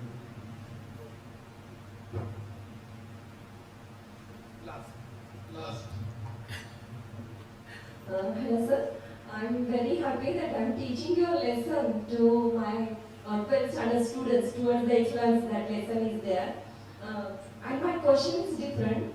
As you have explained the future, what is how we should update ourselves as a teacher, as a doctor, to be prepared for future? That's a very good question. I really have not a very ready answer for that. But keep your eyes and ears open as to what's likely to happen. I would also hear all the students who are not business people themselves, but when I go to business people, I normally also tell them that always keep your ears and eyes open as to what's likely to happen in the next 5 years. Everybody who is in business should ask the question, is my business likely to continue in the next 5 years or not? That's why I gave the example of middlemen will go, right? So am I likely to continue in the next 5 years? Is a question that you should ask if you're in business. If you're a teacher or if you teach, so is my knowledge sufficient or should I update myself? Continuously reading, continuously discussing is the only way to update yourself. So I think you should definitely keep yourself updated as to what's likely to happen. Sir, I want to ask one question.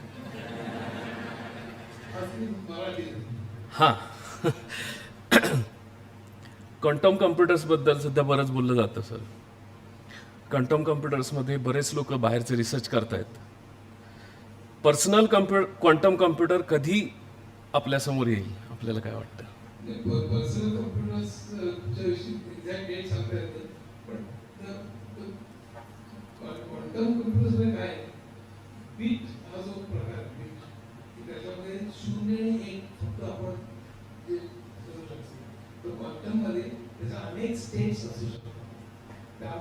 एकाच वेळेला number of interactions, number of instructions इतक्या follow, इतक्या गोष्टी तो करू शकतो एकाच वेळेला, त्या आत्ताच्या कम्प्युटरच्या अनेक पटीने आहेत. येस. क्वांटम कम्प्युटर, पण ते अजून सॉल्व्ह झालं नाही. आता त्याला क्युबिट असं म्हणतात. आता मध्ये 3, 4, 5 क्युबिट पर्यंत 10-12 असे क्युबिटचे कम्प्युटर्स आलेले आहेत. पण त्याची किंमत, त्याची अफोर्डेबिलिटी ते लोकांपर्यंत पोहोचण्याला खूप वेळ लागेल. I think we another 20-30 years, but once quantum computing comes, it's going to be extremely revolutionary. Yeah. Totally life will change. Michio Kaku, yes, I have heard it. Yes. He has talked a lot about it. Yes, yes. He says that it's going to be a completely different world. Like even blockchain, for instance. Blockchain is maybe बोललो नाही, पण blockchain आल्यानंतर जसे middleman नष्ट होणार आहे, तसे even Google, Amazon सारख्या कंपन्या करावं शक्य आहे. काही एवढी होणं शक्य नसेल. पण क्वांटम कम्प्युटर्समुळे सिक्युरिटीचे बरेच problems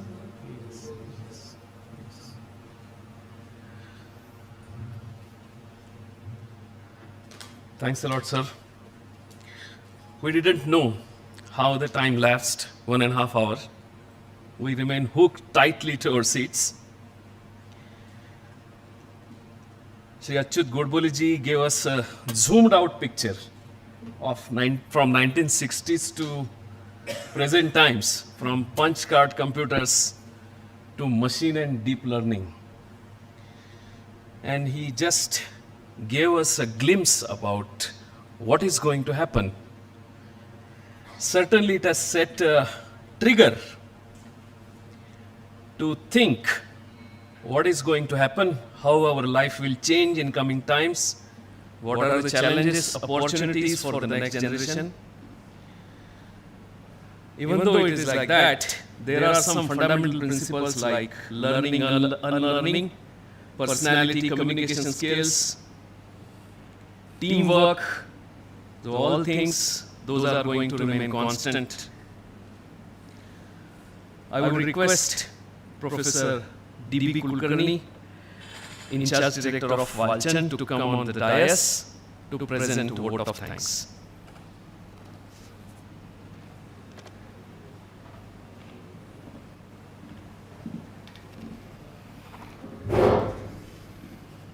Dear friends, you are here for almost more than 1 hour now, almost 2 hours.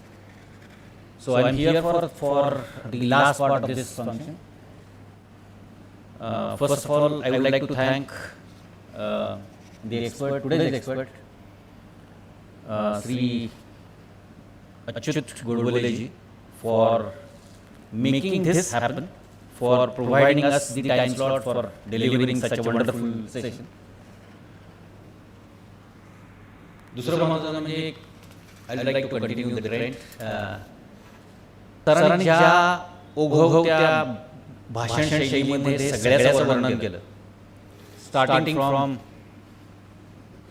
Expert system म्हणजे काय, किंवा मायक्रोप्रोसेसर म्हणजे काय, artificial intelligence, machine learning, deep learning, त्यानंतर डेटाबेस म्हणजे काही टेक्निकल टर्म्स, आणि सगळ्यात महत्त्वाचं म्हणजे हाऊ दे आर, ते त्यांचा एकमेकांशी संबंध काय, how they are related to each other. तर हे ज्या ओघवत्या भाषेमध्ये त्यांनी सांगितलं, त्यांनी भाषा जी यूज केली इंग्लिश होती, पण त्यांची बरीचशी पुस्तकं आपण जर वाचली असतील तर ती मराठीमध्ये त्यांनी उत्कृष्टपणे वर्णन केलं की आपल्याला एकदा ते पुस्तक घेतलं ते सोडवत नाही. असे फार कमी लेखक आहेत त्यांच्यावर असं घडतं. पण मला हे आवर्जून सांगायचं आहे की ह्या गोष्टी जेव्हा आपण अशा प्रकारचे लेक्चर्स अटेंड करू, आपल्याला कळत नाही किती वेळ गेला. तेच आपण एखादा कॉलेजमध्ये एखादा लेक्चर अटेंड करायला म्हणजे अर्धा तास केलं तरी हळूहळू टाइम आउट होतो आपला. तर I am very thankful that he is here and he has delivered a very good session. And take away from this session काय आपल्याला आपण काय मिळालं, तर आपण जे करतोय त्याच्यावरती परत एकदा पुनर्विचार करायची आवश्यकता आहे. जग कुठं चाललंय, हे चाललंय, ठीक आहे, पण आपण जे करतोय ते परत एकदा रिथिंक करा, रिडू करा, आणि त्याच्यामध्ये तुम्हाला काही चेंजेस करता येतील का किंवा चेंजेस शक्य आहे एवढा जरी साधा विचार केला तरी माझ्या मते आपण सक्सेसफुल किंवा हॅपी पर्सन होऊ शकतो. सक्सेसफुल होऊ की नाही की प्रत्येकाची काही वेगळी असते. तर मी इथे लेक्चर देणार नाही आहे. तर अच्युत गोडबोले साहेब आमच्या विनंतीला मान देऊन इथं आले. त्यानंतर त्यांनी आपल्यासोबत वेळ घालवला. तसंच आपल्या मॅनेजमेंट काउन्सिलनी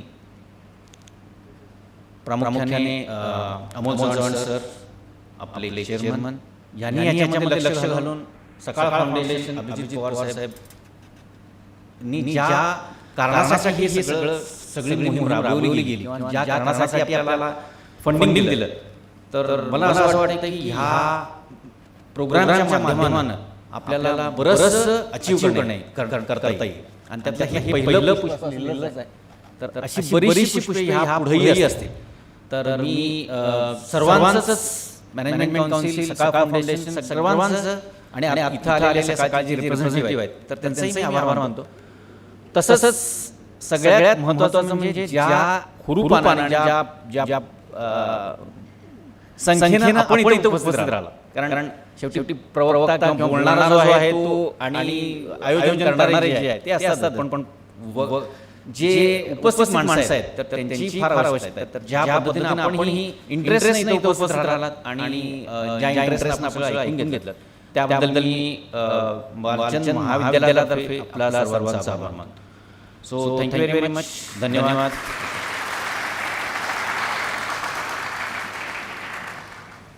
सर प्रोग्राम संपला असं मी जाहीर करतो. धन्यवाद. थँक्यू.